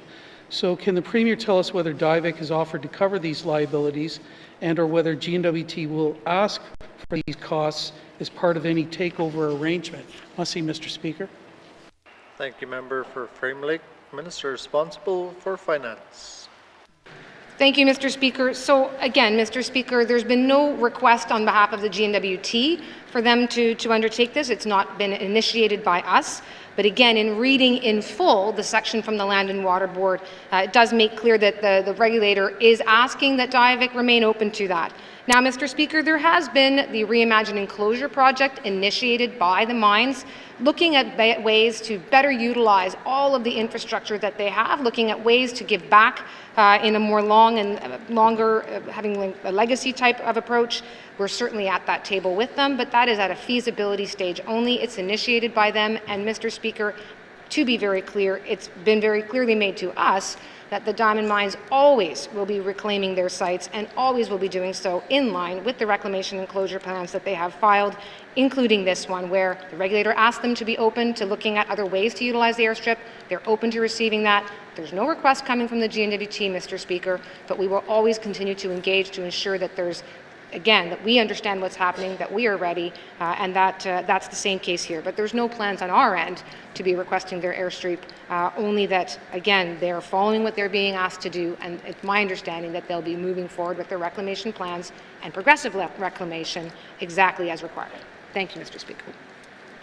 Thank you, Minister. Oral questions. Member for Framley. Merci, Monsieur le Président. I think we have a failure to communicate here, so let me try it this way. So the closure plan says that DDMI is awaiting an expression of interest from the N.W.T on a path forward and schedule for transferring of the airstrip responsibilities. That's from DDMI. So can the Minister confirm and provide this side with the information confidentially if necessary? Has Diavik asked our government to take over the airstrip or even asked our government whether we're interested in taking it over? Merci, Mr. Speaker. Thank you, Member for Framley. Minister responsible for Finance. Thank you, Mr. Speaker. Mr. Speaker, they haven't asked us to take the airstrip. We haven't asked them to leave the airstrip. The Land and Water Board very clearly here says that they had a requirement that they wanted Diavik to be open to it, and Diavik has said that they're open to receiving something. But we're not asking for it. We're not looking for it. And nor have they asked us to take it. So for the third time, I think they're complying with what they've been asked to do by the Water Board, which is exactly what we expect of the mines that operate in the Northwest Territories, that they would always read carefully everything they're being asked to do and comply with it. My reading here is that that's what they're doing. I don't represent the Water Board, nor do I represent the mine.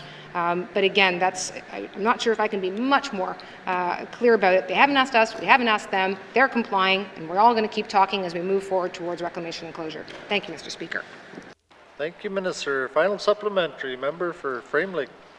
Merci, Monsieur le Président. That's a little clear. Thank you. I understand Diavik hasn't asked us. We haven't asked them, so the issue is probably still unresolved. But if we're going to take it on, we better get the money that goes with it. But Mr. Speaker, I want to move on to the other issue that I raised, which is transition planning. So there's apparently 500 N.W.T. Nunavut workers at the site. So can the Premier tell us if what, if any, role G&W.T has played in the transition planning to date, and whether there are any plans to do anything more substantive to assist the employees. Merci, Mr. Speaker. Thank you, Member for Frame Lake. Minister responsible for Finance. Thank you, Mr. Speaker. And Mr. Speaker, I'm happy to say that with respect to the socioeconomic agreement monitoring that does take place, ITI is certainly one of the leads at that table, but this is where you do have EC&E and Health and Social Services all involved, all working on this.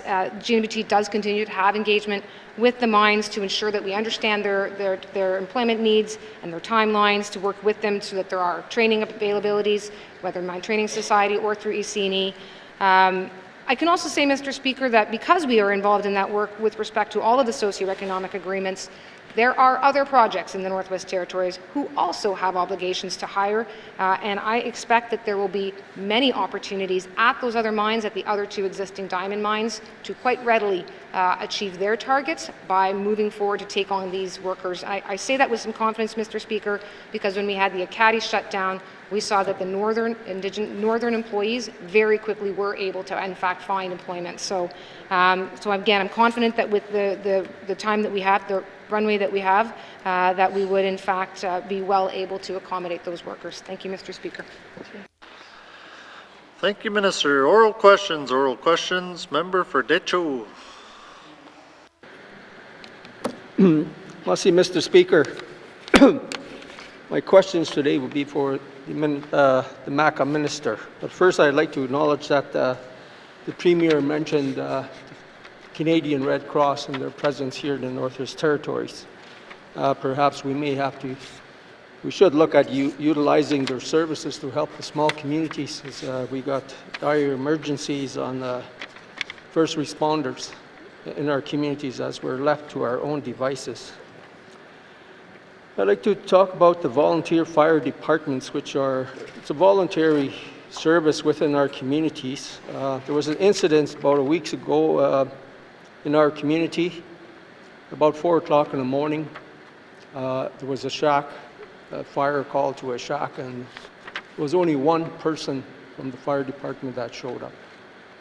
And it was a good thing that that one person did show up and knew how to drive the truck, because he saved the life.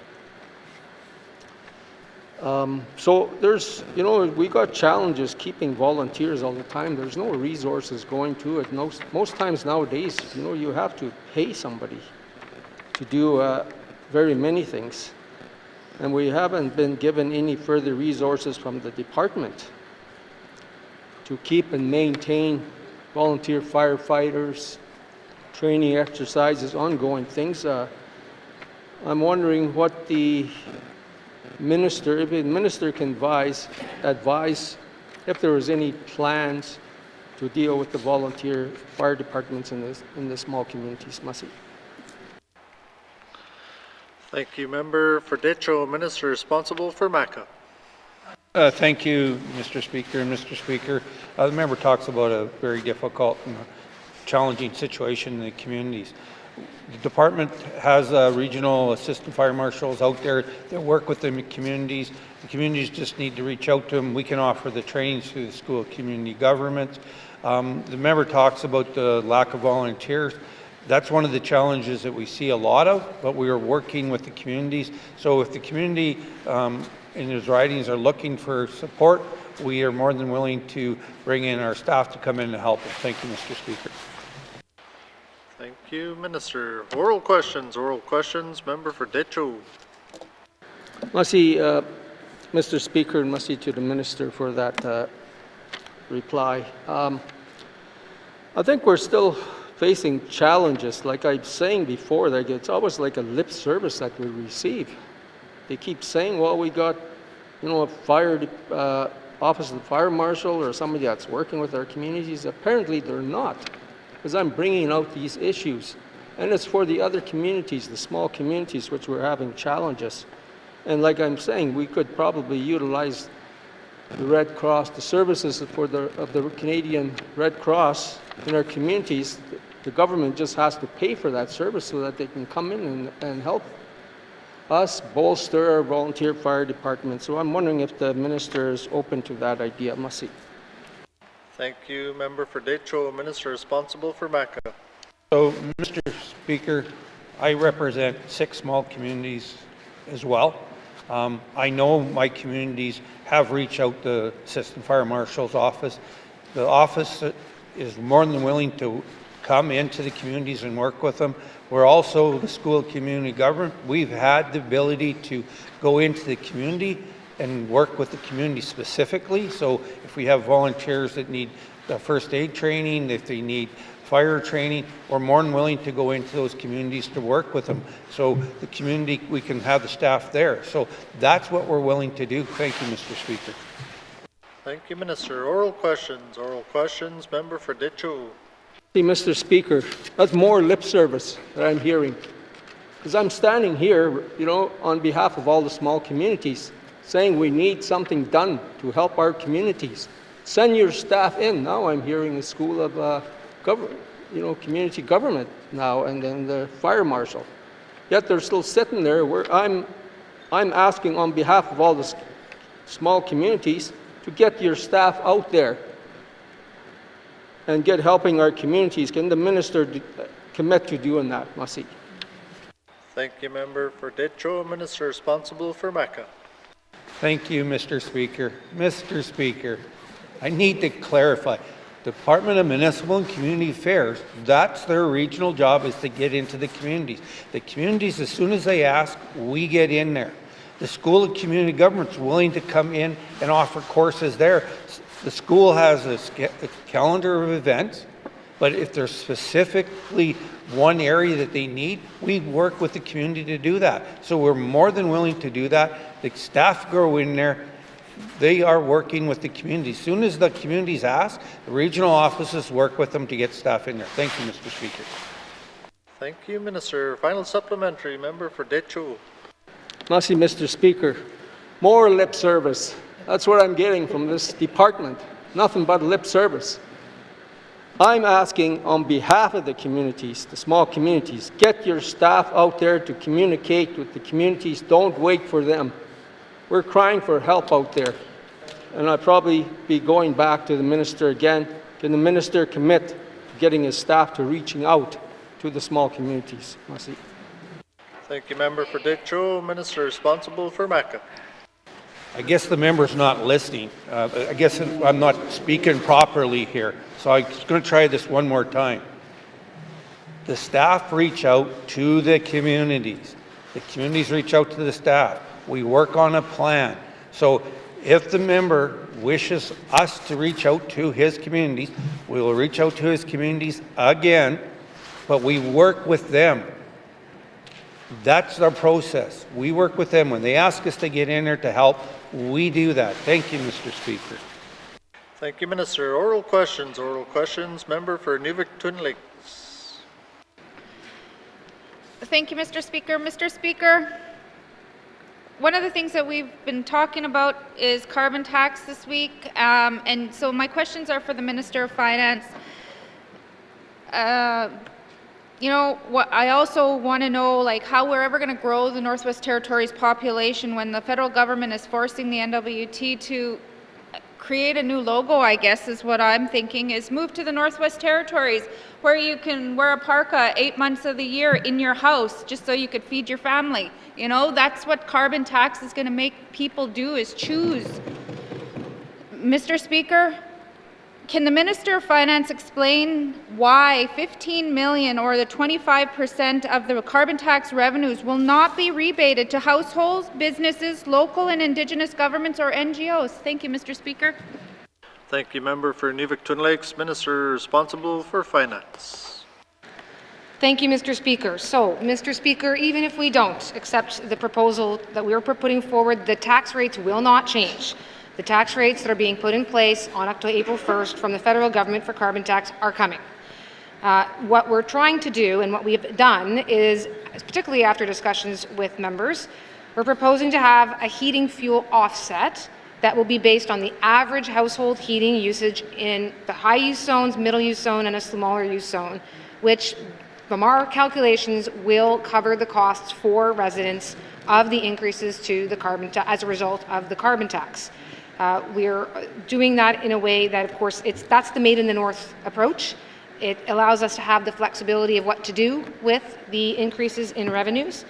We're also, in answering the first half of the member's question, Mr. Speaker, with respect to what we're going to do to keep people coming up here to actually have some viable industry, our approach to the large emitters as opposed to the output-based system of the federal government, Mr. Speaker, is going to allow us that when, as diamond mines or other large emitters may see their production falling, may see the closure plans, that they're not tied to a certain amount that once they're in, they're in.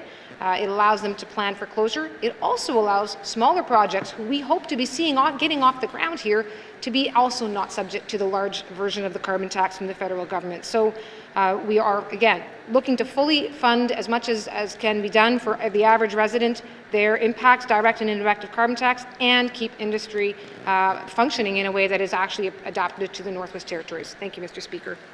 Thank you, Minister. Oral questions. Member for Inuvik-Twin Lakes. Thank you, Mr. Speaker. So, Mr. Speaker, question I ask is, why is this 15 million or 25% being held by the N.W.T to go into general revenues? Where is it going? Why is it not going back so we're carbon neutral for some of our businesses? I know I had this discussion on Yukon, the way that they're rebating with the minister.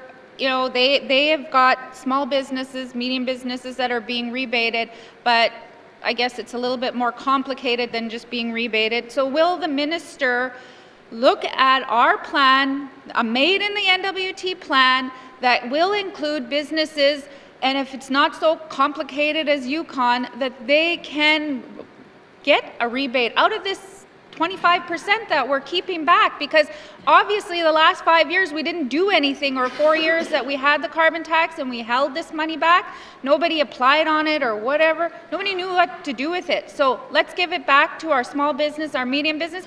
I don't have a restaurant. I don't have anything in my community because it's too expensive for any overhead costs. Thank you, Mr. Speaker. Thank you, Member for Inuvik-Twin Lakes. Minister responsible for Finance. Thank you, Mr. Speaker. Mr. Speaker, keeping control of the revenues in the Northwest Territories allows us to do exactly what the member is saying, and to look at where, once the carbon tax comes in, are there costs that we have not accounted for. The Yukon system, I don't want to speak to another government system, but very briefly, it is based on assets. It is not based on fuel usage. It is not a direct offset. It is not an uncomplicated system, Mr. Speaker. What we are anticipating, and having done calculations of fuel usage over the last few years, we can anticipate what the added costs to business are that will be passed down to the consumers and residents, and add that in to the cost of living offset, so that businesses can raise their fuel, raise their costs and pass that down, but that on the other end, we are able to include that with the cost of living offset. So that the market can adjust for the private sector, but that's so residents don't see themselves penalized as a result of that. And again, as we move forward, if we're maintaining control over the revenues, we're able to continue to adopt that system as we go forward. Mr. Speaker, this is not a wash for us. There's quite a number, in addition to the cost of living offset. Mr. Speaker, we're paying income assistance for folks that are on income assistance living in public housing. The N.W.T is covering all those increased costs. So this is not some great revenue source in general. There's tens of millions of dollars being spent on strategic energy initiatives, money that's being spent over on climate change initiatives with the Department of ENR, far in excess of any extra amount that we are getting in the carbon tax. So again, thank you, Mr. Speaker. I'll leave it at that and see where the next question takes me. Thank you, Minister. Colleagues, please keep your sidebar to a minimum. Thank you. Oral questions. Member for Inuvik-Twin Lakes. Thank you, Mr. Speaker. Mr. Speaker, again, I'm going to go back to that 25%.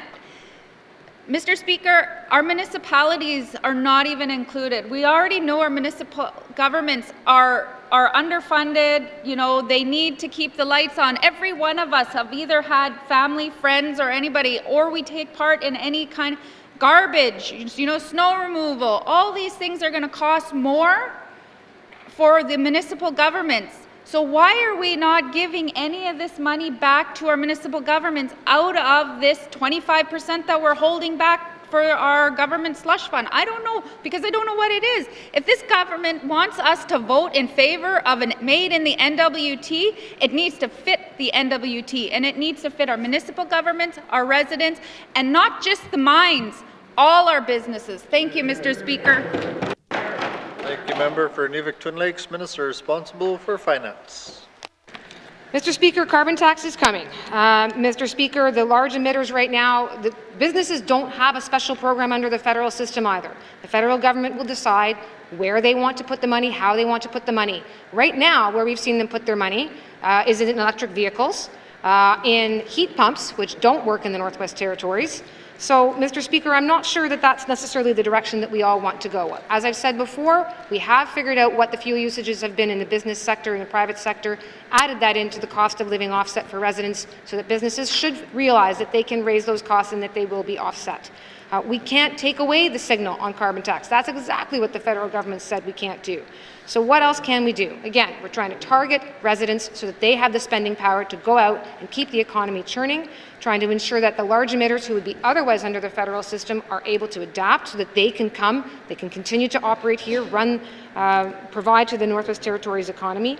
But also, Mr. Speaker, in the last round of conversation, I believe at the last public briefing, we said we would work with the communities if they want to share with us what they anticipate their actual costs to be. We've already gone to $55 million in contributions to communities with this current budget proposal. That's bringing us up to the $5 million gap that was in the mandate, and we'll continue to work with them. So if we know what exactly it is that the communities say they are needing and spending, again, we have that. There's no slush fund. It's called the Consolidated Revenue Fund. It is literally the dollars that pays everyone and everything in this building and everywhere else. It's not a slush fund. So bring us the actuals, and we're happy to have that conversation. Thank you, Mr. Speaker. Thank you, Minister. Final supplementary, member for Nivik-Twin Lakes. Thank you, Mr. Speaker. Mr. Speaker, again, the federal government, like I said in my member statement, is forcing the hand of all of us to do this work. They want us off oil. Our MP has said we need to move from oil. Okay, so what are we going to use? We've heard from other people, like pellets. We're sending our pellets in Canada to the UK. So oil and gas, we can't even use our oil and gas. In Inuvik, we had natural gas. Now we're on trucked in propane. We're trucking it up on diesel-fueled trucks.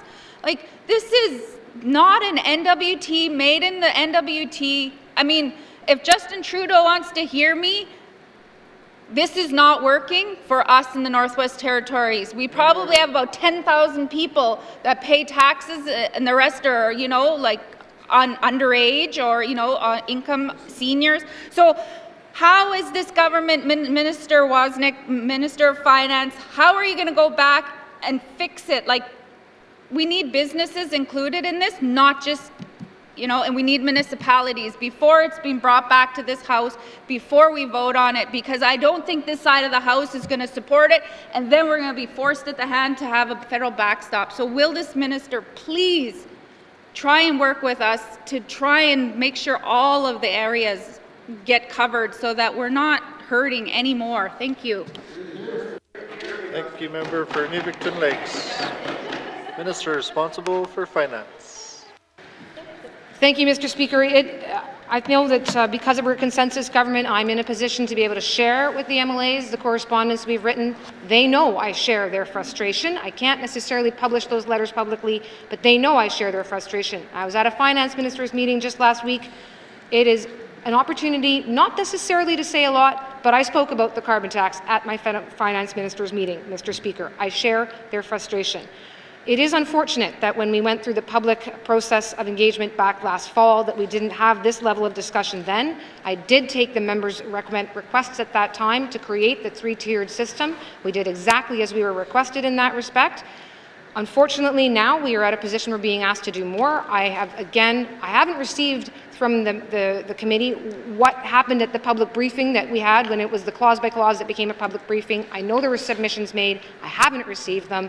I've made it clear that if there's something that we can do for municipalities in terms of understanding their actuals, that we can look at what we can do to try to support them. I haven't received that. We are down to the wire a little bit, Mr. Speaker, but we can pivot, we can react quickly. I am certain that we can find a path forward other than relying on the federal approach that seems to look at EVs and heat pumps and wood pellets. So, Mr. Speaker, we will keep working together and we'll see our path forward. Thank you. Thank you. Thank you, Minister. Oral questions. Oral questions. Member for Tunade Welding.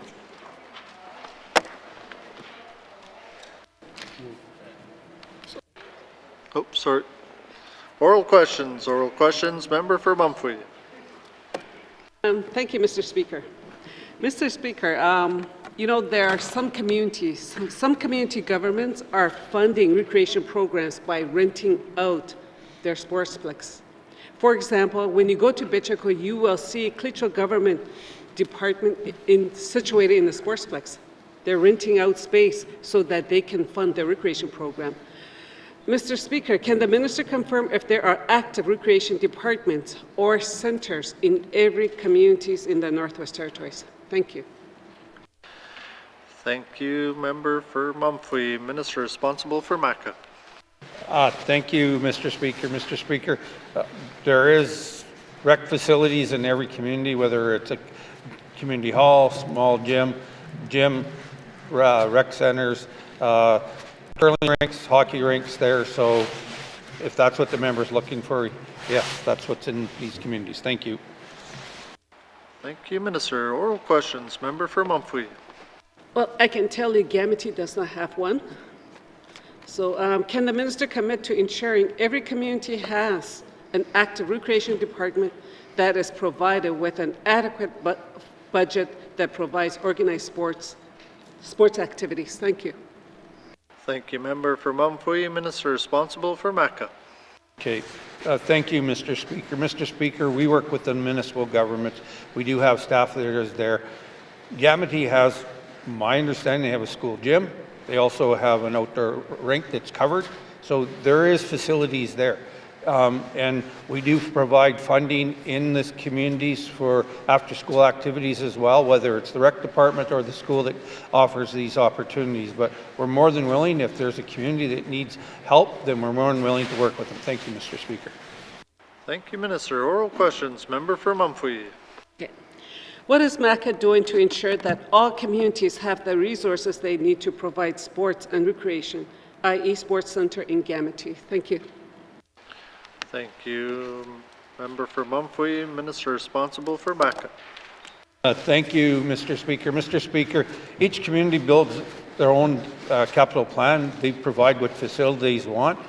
Each community sometimes have just only a small community gym. In my riding, I have a community that has a small community gym. That's it, a small hall. So each community provides that opportunity, builds their own capital plan to provide that opportunity to build facilities in their communities. So we work with the communities. We have staff that work with them on their budgets, their capital plan. We move forward on that. Thank you, Mr. Speaker. Thank you, Minister. Oral questions. Oral questions. Member for Kamloops. Thank you, Mr. Speaker. Mr. Speaker, my questions are for the Minister of Education, Culture and Employment. Mr. Speaker, school boards currently do a point-in-time count on September 30th of every year for student enrollment. This point-in-time count includes specifications for additional funding like special support needs of individual students. Unfortunately, this point-in-time count is not reflected in the school board's funding until 13 months later in the following school year. This makes serving the needs of existing students quite difficult for school boards. So I'm wondering, can the minister explain why funding is not delivered in the current school year to address the needs of existing student populations? Thank you.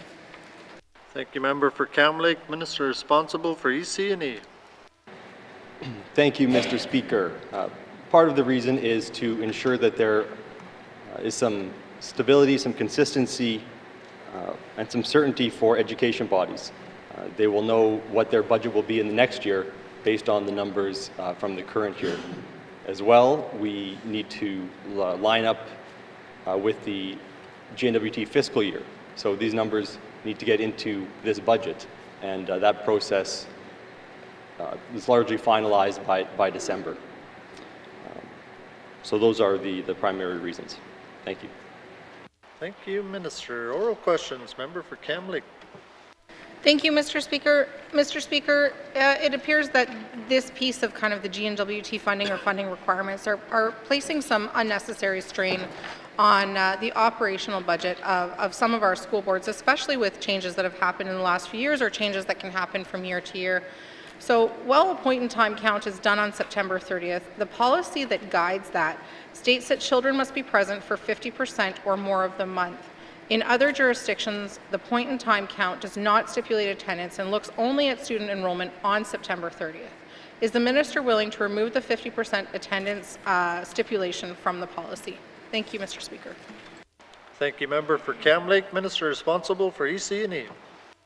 Thank you, Mr. Speaker. So attendance for the month of September is taken based on 60% of the sessional days in that month. Excused absences are included as an attending student. So if there's a legitimate reason why a student is not there, those are included as a student being in attendance. There is always tweaks to the funding framework that happen, basically yearly. It's an ongoing discussion that we have with the education bodies, and I'm happy to have that conversation about this particular item as well. Thank you. Thank you, Minister. Oral questions. Oral questions. Member for Kamloops. Thank you very much, Mr. Speaker, and thank you to the minister for that correction from the 50 to 60% as well. School boards have indicated that COVID-related school closures and on-the-land absences can have an impact on school attendance as counted for student enrollment. So I'm wondering if the minister can speak to kind of what provisions are in place to make sure that either COVID school closures that had students out of the classroom or on-the-land experiences and absences are somehow accounted for, to make sure that school boards aren't penalized for encouraging students to partake in on-the-land activities. Thank you. Thank you, Member for Kamloops. Minister responsible for EC&E. Thank you, Mr. Speaker. If a school is closed due to COVID and there's no students attending, then those students aren't marked as absent, so it doesn't count against those numbers. And in terms of being out on the land, if a student is out on the land with their family, they're hunting, that can be considered an excused absence because we recognize how important that is. There may be instances where this isn't recorded properly, it falls through the cracks, but that is our policy. Thank you. Thank you, Minister. Final supplementary. Member for Kamloops. Thank you very much, Mr. Speaker. Mr. Speaker, I have to say thank you to the minister and both his deputy minister, who were willing to have a meeting about this at 6:30 this morning to try and so I could learn some more about it, and so I can say that they are very receptive to talking about it. But given that, and given the importance of making sure that our school operations are properly funded for the students that are currently in our schools, will the minister commit to following up with school boards to have a conversation about this policy and how it can be further tweaked? Thank you, Mr. Speaker. Thank you, Member for Kamloops. Minister responsible for EC&E. Thank you, Mr. Speaker. That is the regular work of the department. There's ongoing conversations, sometimes specific to this exact issue, sometimes peripheral to it that will inform the issue. So this is just what happens on a regular basis. And I will also say that school boards do have a surplus that they're allowed to maintain. It can't be greater than 7%, but that is only to ensure that money is actually being spent on students. But school boards do have surpluses for instances where they're finding themselves short on funds. Thank you. Thank you, Minister. Oral questions. Oral questions. Member for Mumfwee. Thank you, Mr. Speaker. Mr. Speaker, community government are struggling, as is with funding received from MACA. I'm sure community government would like to build such facility to accommodate the young people, but they cannot afford with the money that they have currently. So I'm going to ask the minister, will the minister commit to advocate to the infrastructure minister to build recreation centers in communities that lack such facilities, to promote sports, so that next Arctic Winter Games, we will see more young people from small communities represented at Arctic Winter Games? Thank you. Member for Mumfree, Minister responsible for MECA.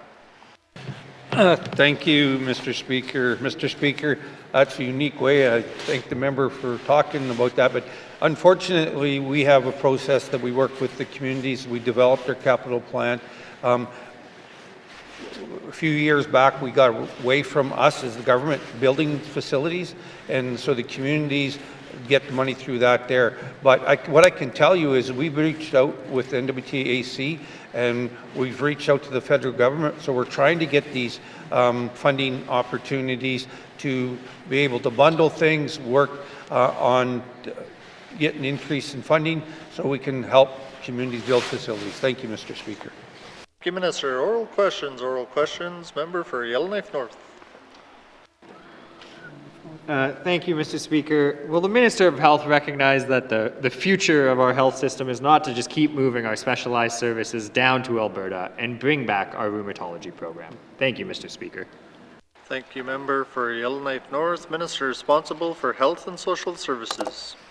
Thank you, Mr. Speaker. Mr. Speaker, our priority is always patient care. The reality of the size of our territory is that we can't attract or fully engage specialists here the way a specialist working in a population of 1 million people can. So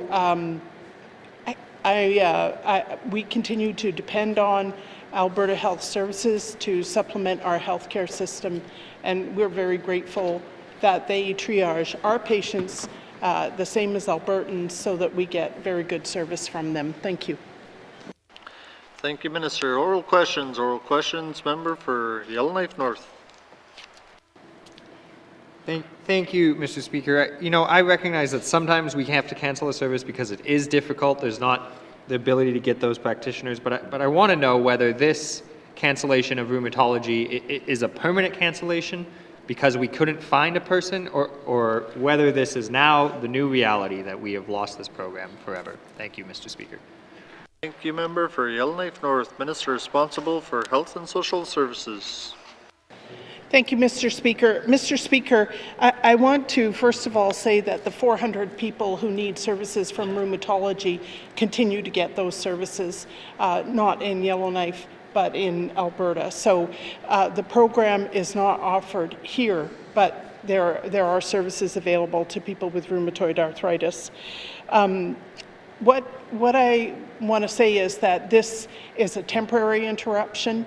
The medical director has been clear that the intention is to rebuild the program with a better service model that provides care close to home. And she continues, I know, to work on this as a priority. In the past, we have closed the chemotherapy unit and also the colonoscopy unit in order to rethink and improve the services, and those services of course came back, and rheumatology will too, but I can't say when. Thank you, Minister. Oral questions. Member for Yellowknife North. Yeah, thank you, Mr. Speaker. I'm wondering if when this decision was made, or if the Minister of Health knows whether this is actually more expensive. I imagine that we are sending 400 patients down to Alberta. We're going to get quite a big bill, and both from Alberta and on our medical travel. So I'm just curious, in the long term, when we're looking at rebuilding this program, does that actually save us money? Thank you, Mr. Speaker. Thank you, Member for Yellowknife North. Minister responsible for Health and Social Services. Thank you, Mr. Speaker. This is a core service of the NTHSSA, and so when people need this service, it's provided. And so we budget an amount, which you'll see in the main estimates, but if it turns out there's more demand than we have money for, then we go through a supplementary appropriation to ensure that we have the money we need to pay for the services that are offered. The additional cost here is for medical travel, but we always paid Alberta for the services, and so we continue to pay them in Edmonton now rather than operating here. Thank you. Thank you, Minister. Oral questions. Final supplementary. Member for Yellowknife North. Thank you, Mr. Speaker. I hope that this is a priority to rebuild this program. And my question is, I believe at one point the hope was to build the continuity of care and not just be a rheumatology, but a multidisciplinary arthritis program. And I'm wondering if, in the plans going forward to do that is in the works. Thank you, Mr. Speaker. Thank you, Member for Yellowknife North, Minister responsible for Health and Social Services. Yeah, thank you. I don't have any information on a comprehensive program. Osteoarthritis, which I have, and rheumatoid arthritis are different conditions. Rheumatoid arthritis is an immune system issue, usually diagnosed in people when they are in their early 30s and requires ongoing care. Osteoarthritis is not the same problem, and it's dealt with by orthopedic surgeons, not by rheumatologists. So what I can see happening is that the more intense care that people with rheumatoid arthritis need will be rebuilt here in the N.W.T. so that we can achieve our two goals of making patient care close to home a priority and having the service offered here. Thank you. Thank you, Minister. Colleagues, our time for oral questions has expired. Just like to caution members not to get too deep into a bill while it is before committee or committee deliberations for the next following weeks. But I do understand major concerns. Thank you. Member statements. Oh, sorry, oral questions. Written questions. Returns to written questions. Replies to Commissioner's address. Petitions. Reports of committees on the review of bills. Reports of standing and special committees. Tabling of documents. Member for Tunade-Welday. Thank you, Mr. Speaker. I wish to table a letter dated February 9, 2023, which I want to send to the Premier and the Minister regarding community visits to Lutsake Ford Resolution Dead and Dilo. Thank you, Mr. Speaker. Thank you, Member for Tunade-Welday. Tabling of documents. Member for N.W.T. Mr. Speaker, I wish to table the federal government extend restriction on Arctic offshore drilling. Thank you, Mr. Speaker. Thank you, Member for N.W.T. Tabling of documents. Member for Hay River South. Thank you, Mr. Speaker. Mr. Speaker, I wish to table the following documents. 1. Unlawful Property Forfeiture Act, Nunavut. 2. Civil Forfeiture Act, Bill number 82, Yukon. 3. Civil Forfeiture Act, SBC 2005, British Columbia. 4. Civil Forfeiture Act, Chapter C-15.2, Alberta. Thank you. Thank you, Member for Hay River South. Tabling of documents.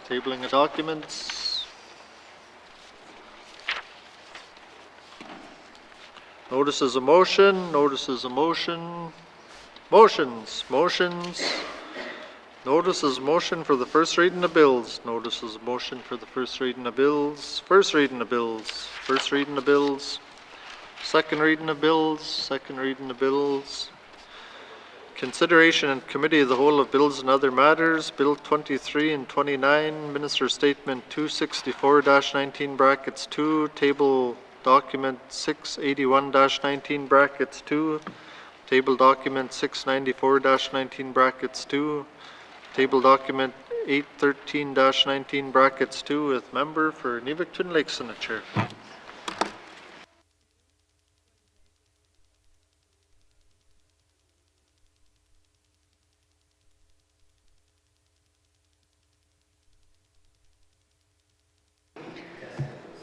I'll now call Committee of the Whole to order. What is the wish of committee? Member for Frame Lake. Merci, Madame la Présidente. I move that the chair rise and report progress. Thank you. Does committee agree? I'll now rise and report progress. All those in favor, or sorry, all those opposed? I will now rise and report progress.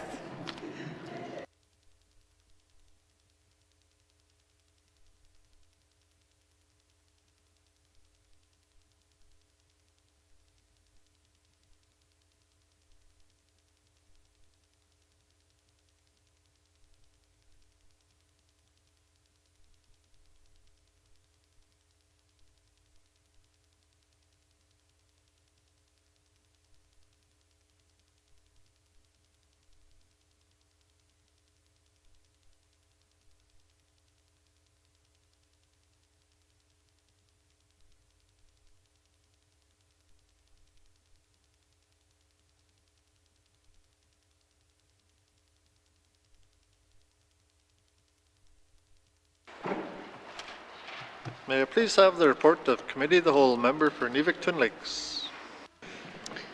Mr. Speaker, your committee has been considering Bills 23, Bills 29, Minister Statement 264-19-2, Table Document 681-19-2, Table Document 694-19-2, and Table Document 813-19-2, and would like to report progress. And Mr. Speaker, I move that the report of the Committee of the Whole be concurred with.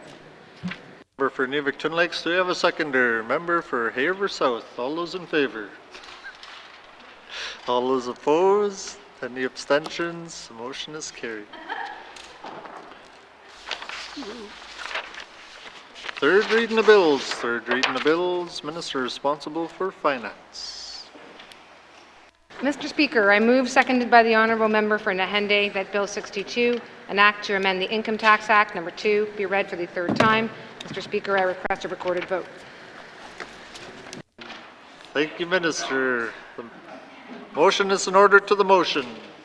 Question has been called. The Minister's requested a recorded vote. All those in favor, please rise. The member for Yellowknife South. The member for Sawtoo. The member for Range Lake. The member for Inuvik Boot Lake. The member for Yellowknife Centre. The member for Hay River North. The member for Inuvik Twin Lakes. The member for Decho. The member for Hay River South. The member for Cam Lake. The member for Frame Lake. The member for Nunakput. The member for Yellowknife North. The member for Tunaday-Welladay. The member for Montfouille. The member for Great Slave. The member for Nahende. All those opposed, please rise. All those abstaining, please rise.